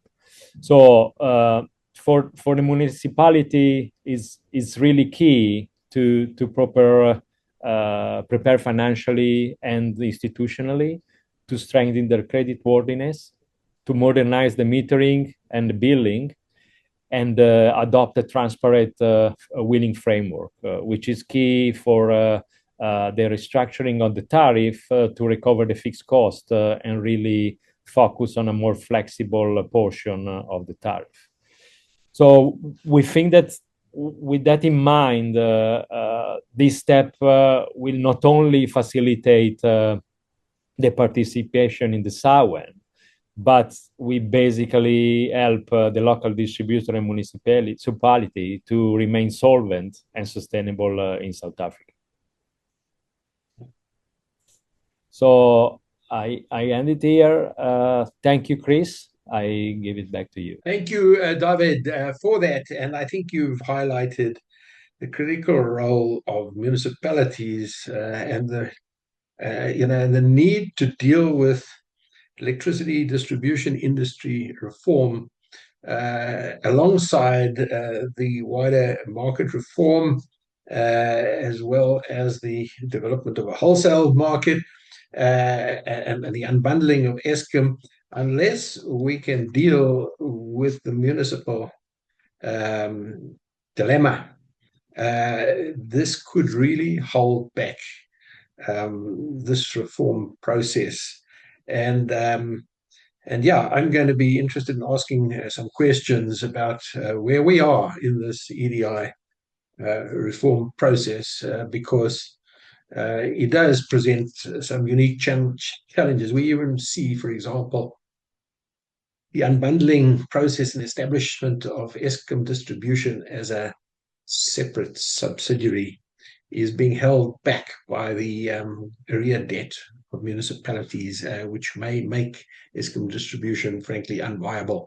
So it's an important point that you raise that needs to be dealt with.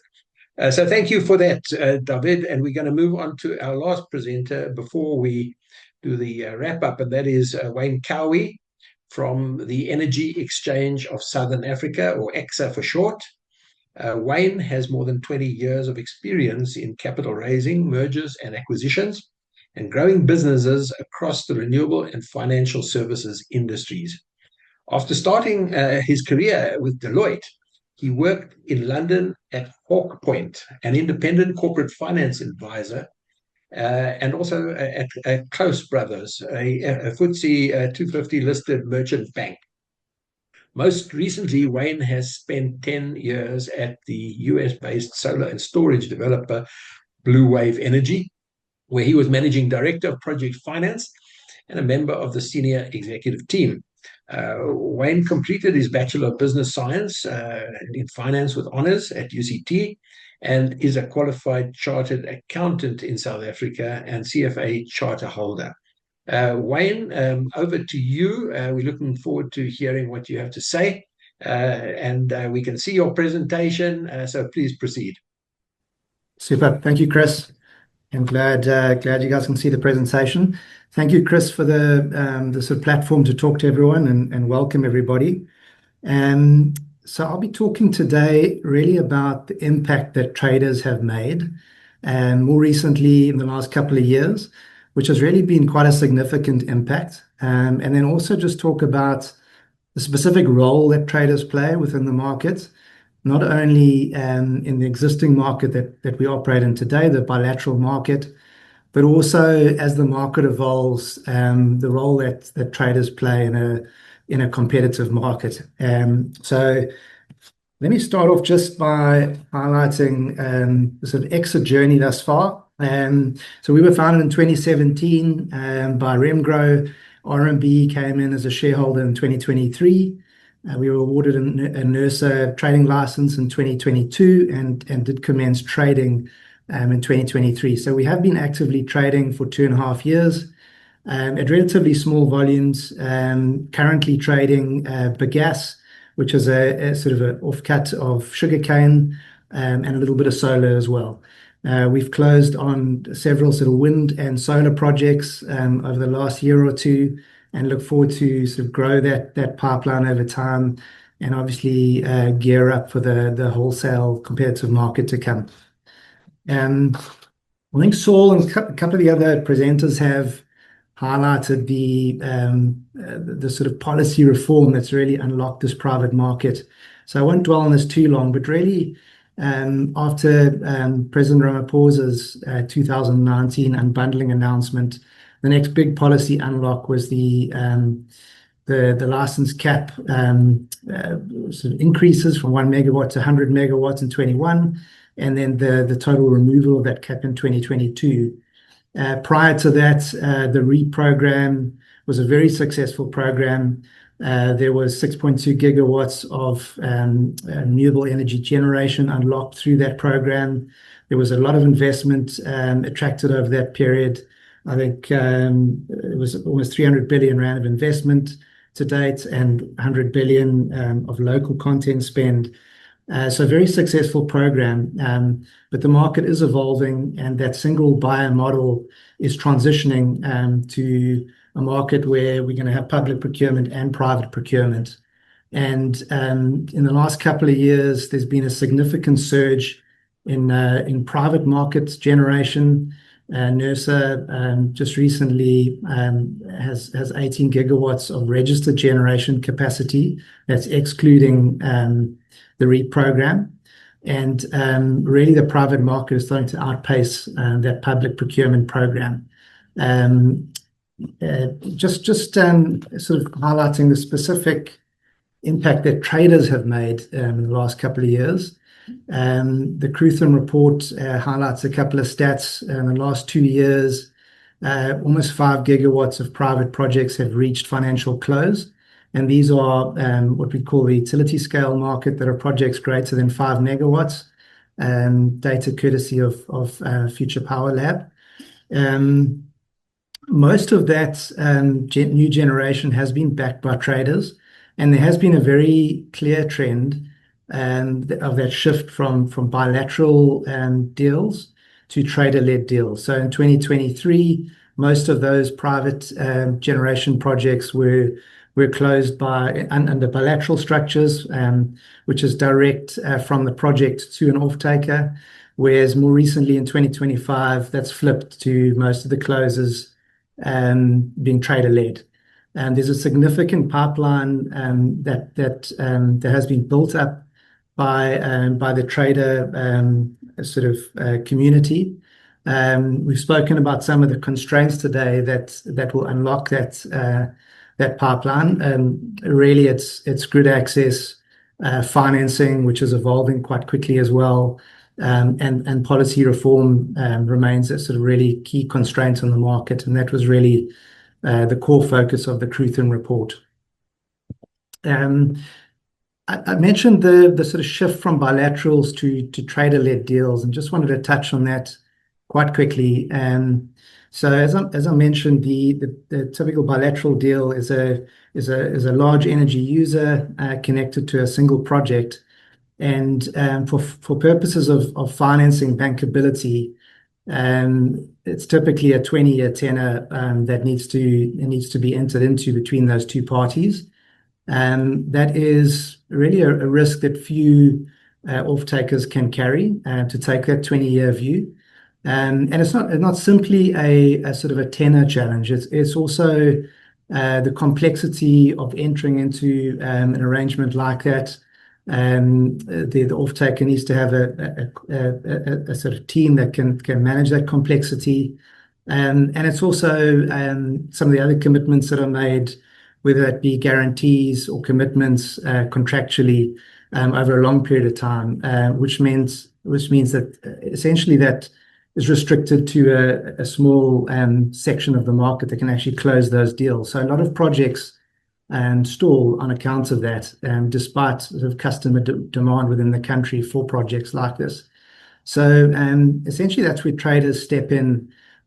Traders aggregate many buyers and many sellers and creates a new route to market, and that's really unlocked a lot of projects in the last couple of years that wouldn't have been built otherwise.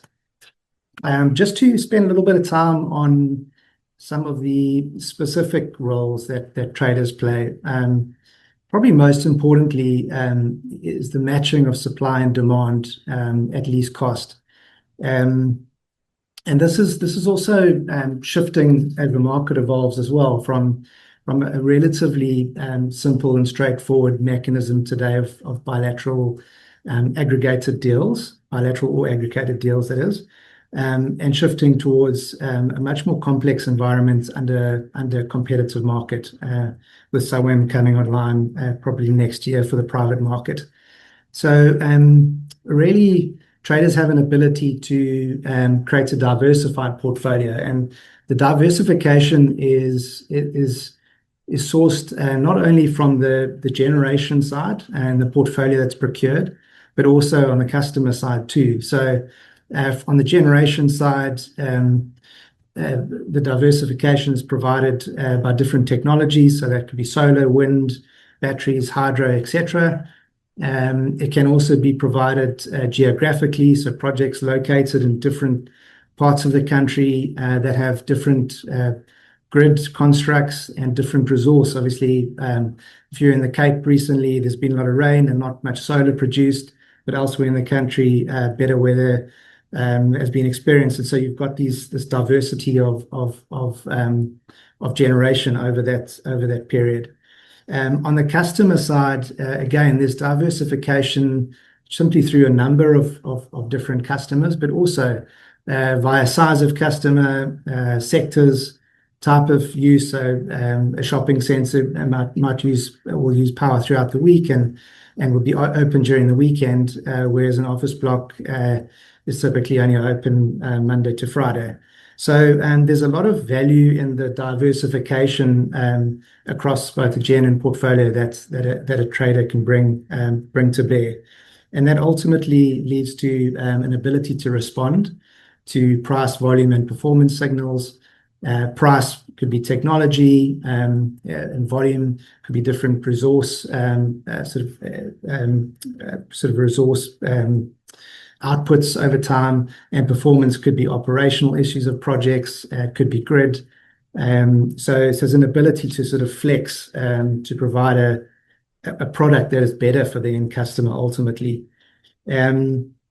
Obviously, this all comes with complexity. So traders are set up to deal with that, both from a technology standpoint, but also from a team standpoint as well. And ultimately, this matching of supply and demand reduces these system-wide costs that are otherwise baked into energy prices. There's also just a competition factor. The more participants there are in a market, the more competition there is, and ultimately the less reliance we have on dominant players. And that takes us to a path of least cost energy, which is something we all want to achieve. From a risk perspective, traders play a really important role in intermediating that risk across various time horizons. So for a typical customer, entering into a 20-year contract is really challenging. So traders are able to step in and provide more flexible arrangements for customers on a different tenor. So typically, in order to ensure the bankability of projects that we as traders are buying projects from, we have to enter into quite long-term contracts. But we are in turn able to offer sort of tenors that are shorter. In the case of EXO, that's a 5 to 15-year period. And ultimately, the trader is assuming that duration mismatch between the generation and the customer offtake. So that is essentially a risk that the trader is absorbing. So it's that duration mismatch, and it's also the counterparty risk that the trader takes on as well sits in between the project and the customer. Traders are required to put up quite significant guarantees to give the generators assurance that purchase commitments will be met over time, and that's really a function that the trader performs on behalf of the customers.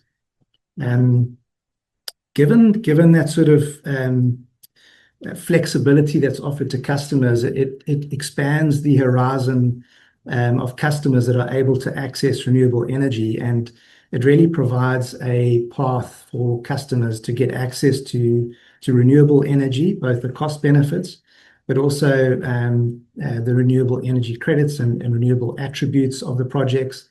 And that really enables customers to meet their sustainable energy targets and create CBAM resilience. And we are in a carbon conscious economy at this point in time. So it's important for companies, certainly in the longer term horizon and view, to have that access to renewable energy and that resilience. So those sort of key functions leads to an unlocking of investment and lowering of cost of capital.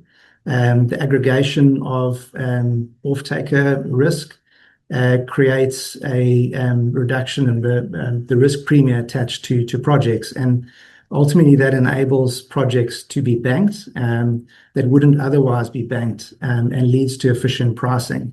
Essentially, the trader is through the mechanism sort of absorbing some of those risks, and also bringing the trader balance sheet to bear to stand behind some of the commitments in between the customer and the project itself.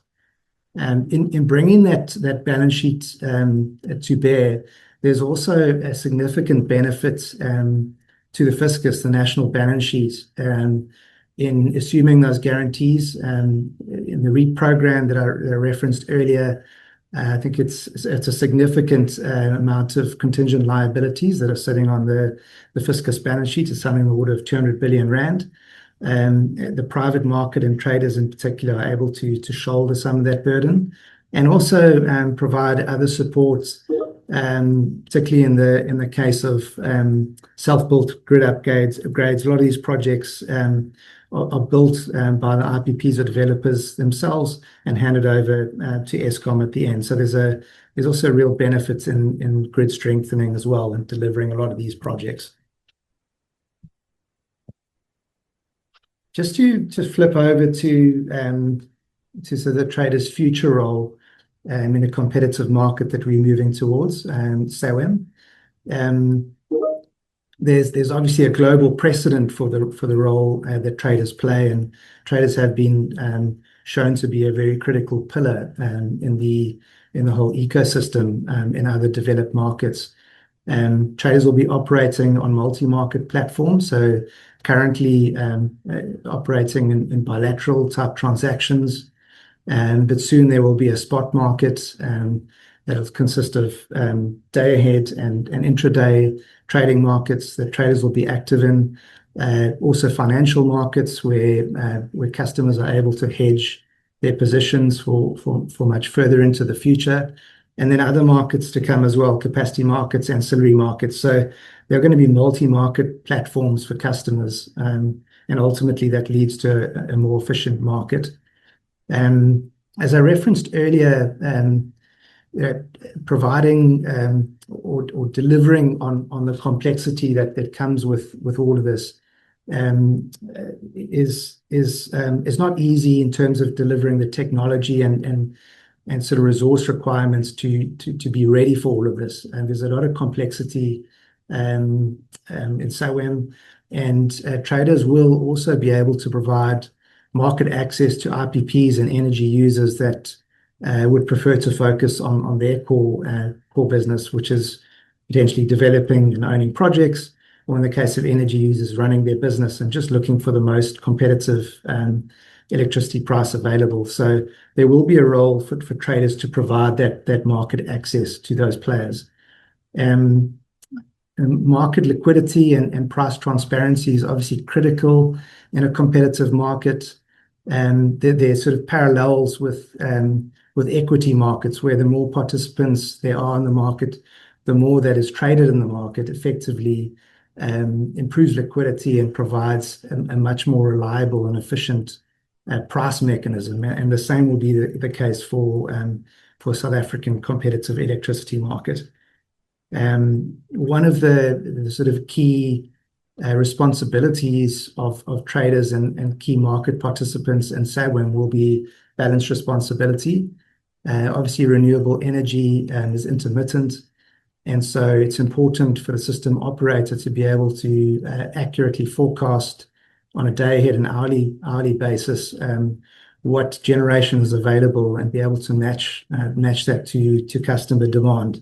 So traders and other participants will be building up very accurate forecasting models to be able to predict that, and ultimately assist the system operator with balancing and providing a resilient and stable grid. And really, all of this is inspiring continued investment in the energy sector. I think Saul mentioned earlier the load shedding sort of experience that we all went through back in 2021, 2022, 2023. We had a hark back to the last couple of days in Cape Town with all the bad weather. We really just don't want that to happen again. The economy needs a stable energy supply, and it needs the private sector to come work alongside the public sector to deliver that, so that we can grow the economy. So yeah, in summary, traders are a critical pillar. Many refer to traders in a competitive market as the grease in the engine, reducing friction, enhancing liquidity, and sort of reacting to price signals. There's a deepening of liquidity, and also the spurring of innovation, both in contracting for customers and delivering what customers need, but also in digital platforms to allow all customers across the spectrum to participate in the market.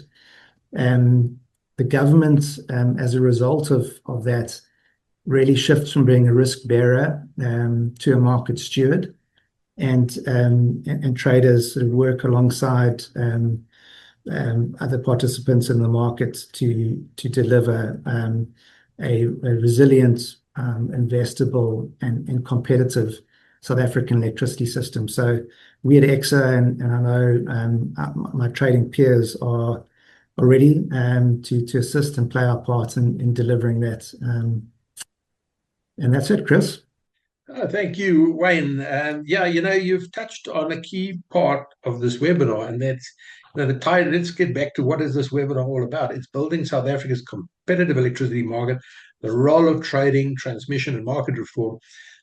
Some of the presenters have focused on the market reform aspect, and you have focused on the role of trading in this evolution towards a competitive electricity market. And I think you've explained it really well. I'm interested to see how the traders evolve, at the moment, bilateral trading, and how they will then integrate the activities into the day ahead and the intraday market, and the futures market, as you mentioned, and the capacity markets to come. So there's a lot of exciting developments, and we've seen the establishment of the South African Energy Traders Association, which has actually driven this whole study done by Krutham. And so thank you for your presentation. And it, of course, gives me now a great pleasure to introduce to you Peter Attard-Montalto from Krutham. Peter has played a really critical role. Not only Peter, but his company, Krutham, played a critical role on behalf of the South African Electricity Trading Association in writing this paper, which has been the subject of today's talk, and be interesting to hear his insights, both from this webinar and the presenters up to now, as well as the report which he led himself. So, Peter is a leading macroeconomist. He has extensive experience analyzing the politics of macroeconomics of developing countries. He's also covered other emerging markets, including Central and Eastern Europe and the Middle East and Sub-Saharan African economies, particularly South Africa. Peter has worked with counterparts at the highest level of government and the private sector, supporting global investors with investment strategy. Peter was previously head of emerging Europe, Middle East, and Africa economics at Japanese bank Nomura. And before that, was an emerging market economist at Lehman Brothers. He studied at St. John's College at the University of Cambridge, and he holds a Master of Arts in Mathematics and Economics. So, look, Peter, it's going to be really interesting to hear your insights and takeaways from the presentations we've heard, as well as some further details about the report which you led. So over to you. We're looking forward to hearing what you have to say. Excellent. So we wanted to, I think, wrap up here by firstly looking a little bit about what was said during the presentations today from the other speakers, but also then dealing with some of what next, what has to happen, particularly to wrap a lot of this change together. I think the key underlying driver from our report when we originally started doing it is firstly a realization that every actor in the system has a long list of asks. Sequencing and prioritizing these is exceptionally difficult, and so we have to find ways forward ultimately where a lot of this can move in parallel as opposed to sort of every single duck being in a row before every single step can necessarily be taken. We also looked a lot at some of the comparative changes happening elsewhere in the Operation Vulindlela agenda, particularly in logistics. I'll touch on that a little bit as well. There are some interesting points to draw out there. But fundamentally, I think on the webinar so far, Chris, we have really heard a lot of enthusiasm, I think, for change and that significant change is coming to the electricity supply industry. But really, it's where we get into the weeds, I think, where the issues start becoming a lot more interesting. I think Saul laid out very well the idea of competition in a future end state for the electricity supply industry. Made very clear, obviously, the political backing, but also the range of policy initiatives that have happened, the policy papers have happened over a very substantial amount of time to bring us to this point. And in particular, obviously, how some of these things, particularly between tariffs, the market rules, other investment requirements such as transmission, all start to come together into a single vision, the Operation Vulindlela, and the government is ultimately driving forwards. And Saul obviously is a key member of that team implementing that now going forwards.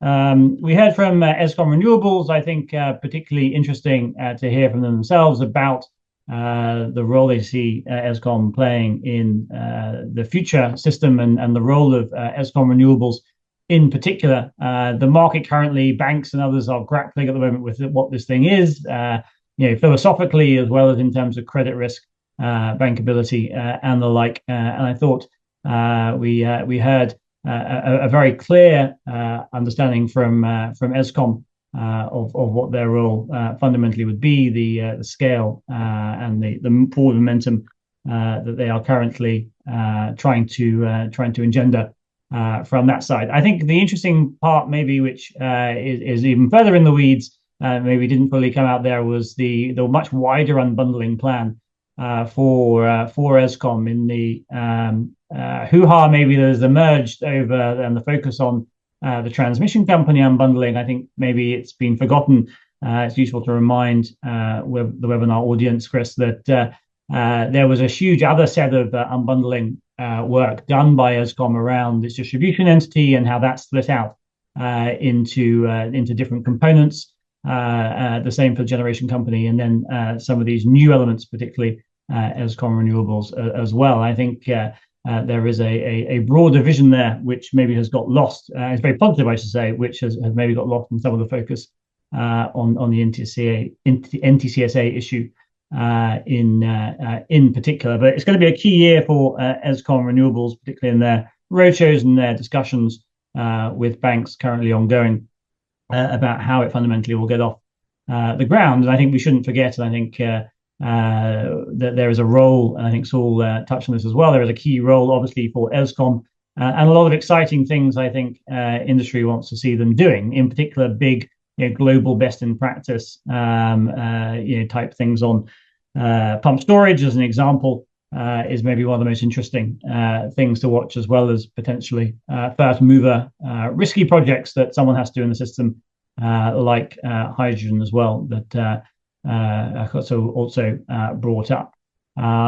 Andrew then laid out some of the details of the report that we wrote, particularly the 10-point plan. I think really reinforced the need, which I'll talk about in a second, on a sort of cabinet-endorsed electricity roadmap, but also the role of other actors in the market, in particular to intermediate risk, to crowd in investment as well. And I think this is really going to be the interesting thing through the coming couple of years, is really where the marginal rand of investment fundamentally is going in this system. We have, whether it's transmission, whether it's energy capacity, we're going to have state and private sector movers and demanders of credit and of funding in each case, and the risk of doing that with different elements of the industry, the cost of doing so, the need for guarantees and other things, really is going to be very interesting to watch as banks, onshore and offshore banks, onshore and offshore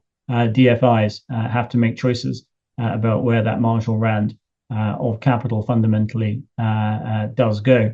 Also, I think Andrew said at the end that none of this is particularly sort of ribbon cutting, right, in terms of being able to cut ribbons around a new substation or the like, but actually is enabling. And I think what, as a firm, Krutham, working with banks, working with the private sector on reforms, a thing we constantly reinforce is we have to get the boring stuff right fundamentally, and we're seeing that again and again, whether it's in electricity, water reform, logistics reform, and many other things that government is doing. There are a lot of these boring elements, these underlying, whether they're regulatory or pricing or institutional issues, that really have to be got right. And I think that was one of the key things we wanted to impress from our report. It's also been great, I think, to see the industry coming in mass alongside the public sector and others, academics and civil society, in terms of the weeds. I mean, people who've sat in, for instance, on things like trading rule, NERSA discussions and working groups,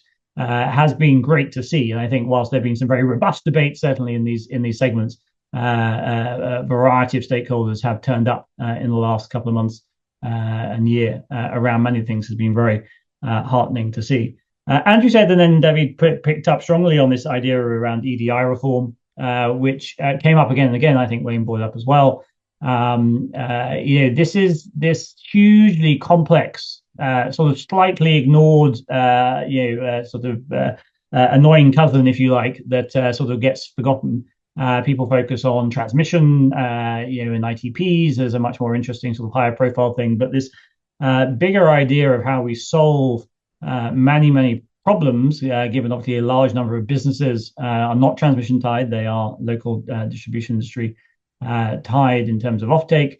The financial risks from a macroeconomic and fiscal perspective from municipalities, the arrears for Eskom and its balance sheet, the electrification point, which came up in the chat in the Q&A from someone, was interesting as well. So much of this is tied back to EDI reform, and where we have not yet seen really a cohesive plan from government. There's been a ginormous amount of work behind the scenes on that, but we need to see that very firmly laid out and linked into things like the local government white paper.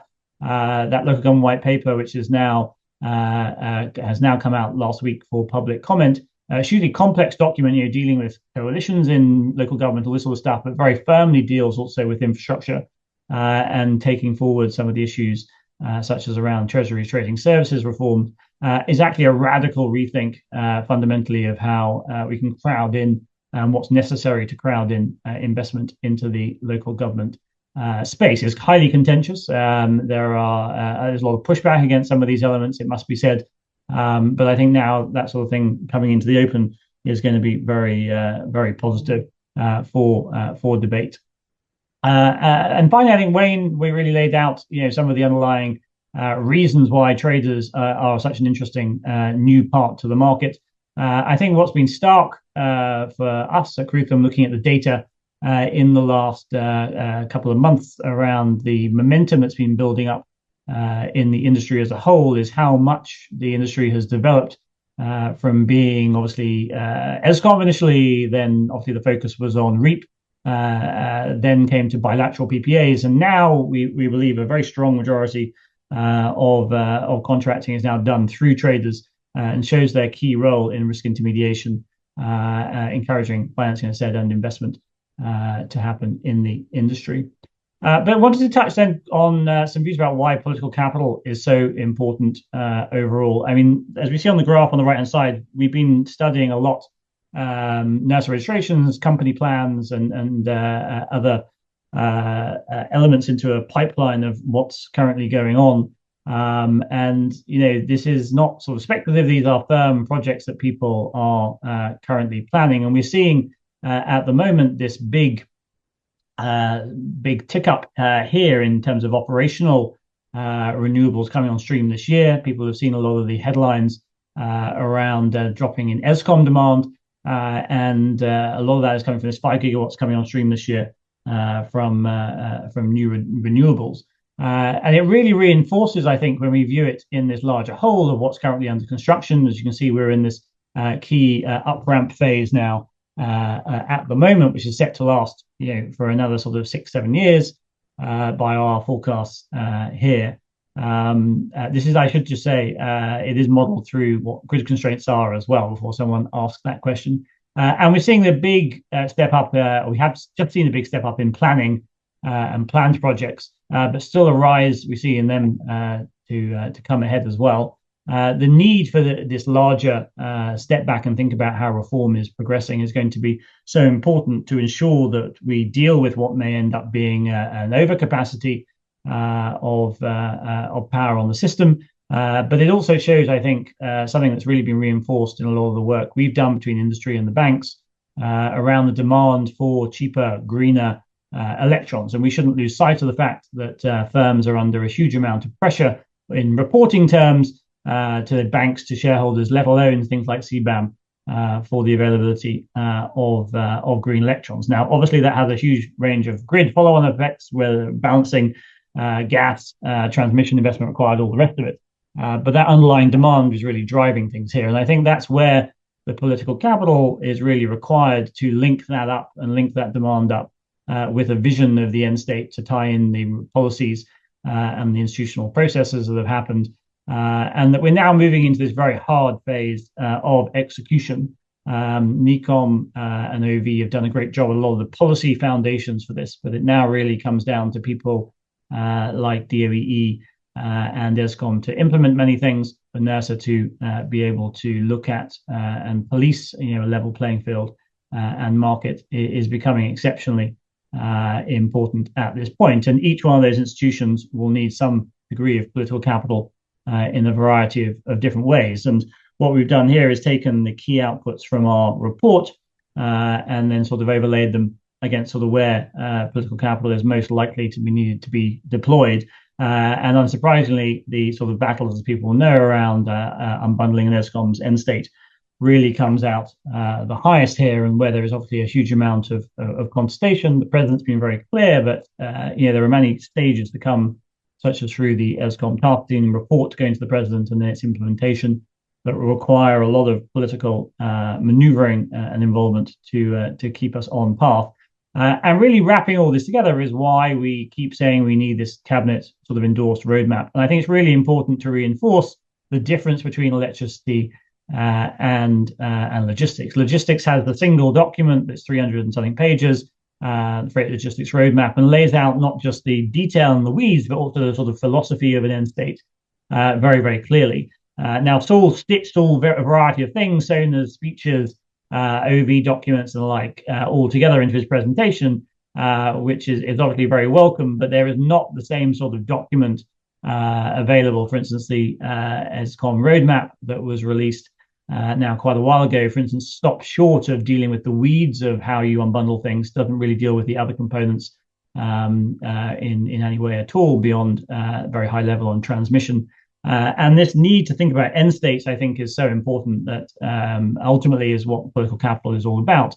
We're seeing that very strongly in coming through in logistics, and perhaps this sort of end state vision is slightly more fuzzy around the edges in electricity. It's where NERSA as well, I think, needs to be more vocal. I think there is always a debate around what NERSA should be saying on this kind of stuff. And we see a big difference between, say, NERSA and European regulators. European regulators will very often comment on end state, on the changes in industry. And we saw that recently actually coming from NERSA around gas and the future of gas in the country, which I think was very welcome. But our regulators should have a very firm view of what's happening to an industry so it can capacitate itself and obviously know what needs to be done around regulatory decisions and processes in future. But you can see some of the other things coming together quite quickly on timelines this year, the pricing policy, the trading rules in particular. And I think it really shows the political decisions and the momentum that we're going to have to keep going through this year. And then, of course, this electricity distribution industry reforms as well. I said also highly contested, was brought up by a large number of speakers today, as well as in the Q&A. I've touched on a bit of this already, and Andrew also touched on what the sort of cabinet roadmap fundamentally should look like.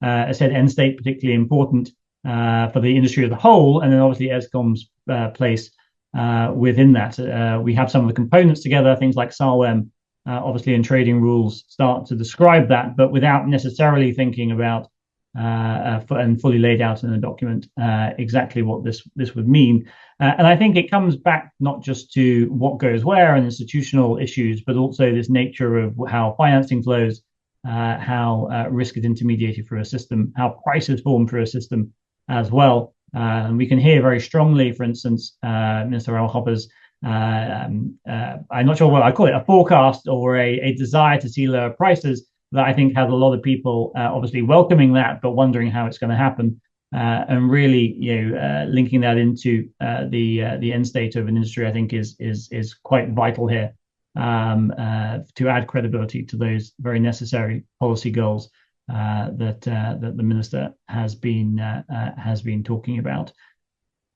So just to move on to some of the timeline issues, I think we shouldn't lose sight through this.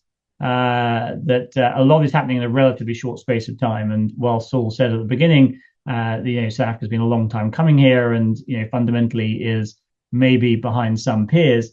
A lot is expected and needs to happen to stitch together a lot of the uncertainty with a lot of things moving in parallel. And particularly, I think obviously the TSO task team issue is now coming to a head very quickly. We're obviously seeing transmission move through the second half of this year after an RFP comes out, and then some of the pricing and tariff issues as well. And it's currently obviously on government aims going to be 2028, with a lot of this then operational, such as around an independent TSO. And I think this really reinforces a need to balance obviously speed with credibility. And there's been a lot of debate in the industry about some of the delays, for instance, around SAETA.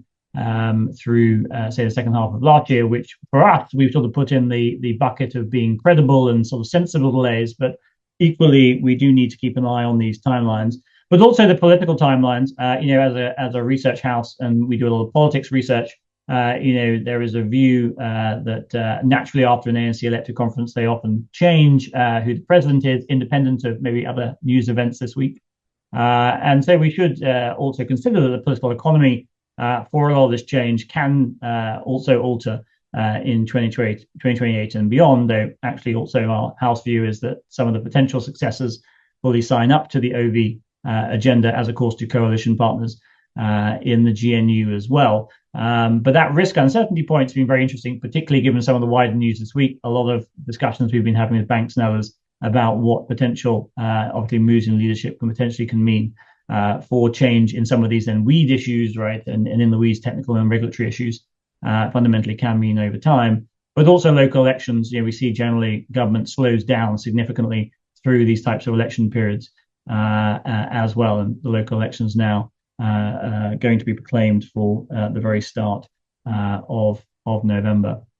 So just to summarize where we're at, I think these blockages particularly can ultimately only be dealt with through political capital and the deployment of the president's backing in concert and close collaboration with his ministers and through cabinet, and really to drive accountability during this execution phase is going to be very important. Fundamentally, writing policy is a lot easier than many of these nitty-gritty different execution points.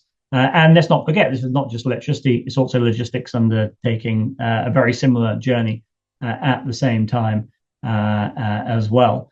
Eskom's transition is not necessarily going to be easy. I think one doesn't have to be a conspiracy theorist to understand that large institutions changing is fundamentally hard, and that's why these issues around independence, particularly things like grid access, transmission planning in the markets, are certain lodestars that we have to keep a hold of, and that can't necessarily be compromised. We need to, I think, give some credit to NERSA. NERSA's changed a lot in the last 2 years. There's been a meaningful step up that we've seen. I think many people in the industry have seen around NERSA's role. There's a lot further to go for sure in terms of speed, in terms of them fully enunciating their future view of the industry, but progress certainly been made and needs to continue. As I said, many speakers have touched on the municipality distribution crisis, tying that in with dealing with arrears for Eskom, but also their role in this new industry. And then, of course, transmission, which we have downplayed a little bit in this webinar, I think, focusing on many of the other issues, but that coming up as well. So I think the need for speed is a narrow window here that we shouldn't lose sight of in particular. And there's obviously a lot more detail, Chris, in our report, which you kindly shared the link to earlier. But overall, I think this is a very exciting time, obviously, for many people in the industry, in the public sector, in Eskom, in the private sector, whether they're traders or banks. And there is a lot going on for people to get their teeth in fundamentally to, and then ultimately to have a reformed electricity supply industry. Thank you, Chris. Thank you, Peter, for that really comprehensive wrap-up, touching on the work that they've done and the work and the presentations that we've heard today.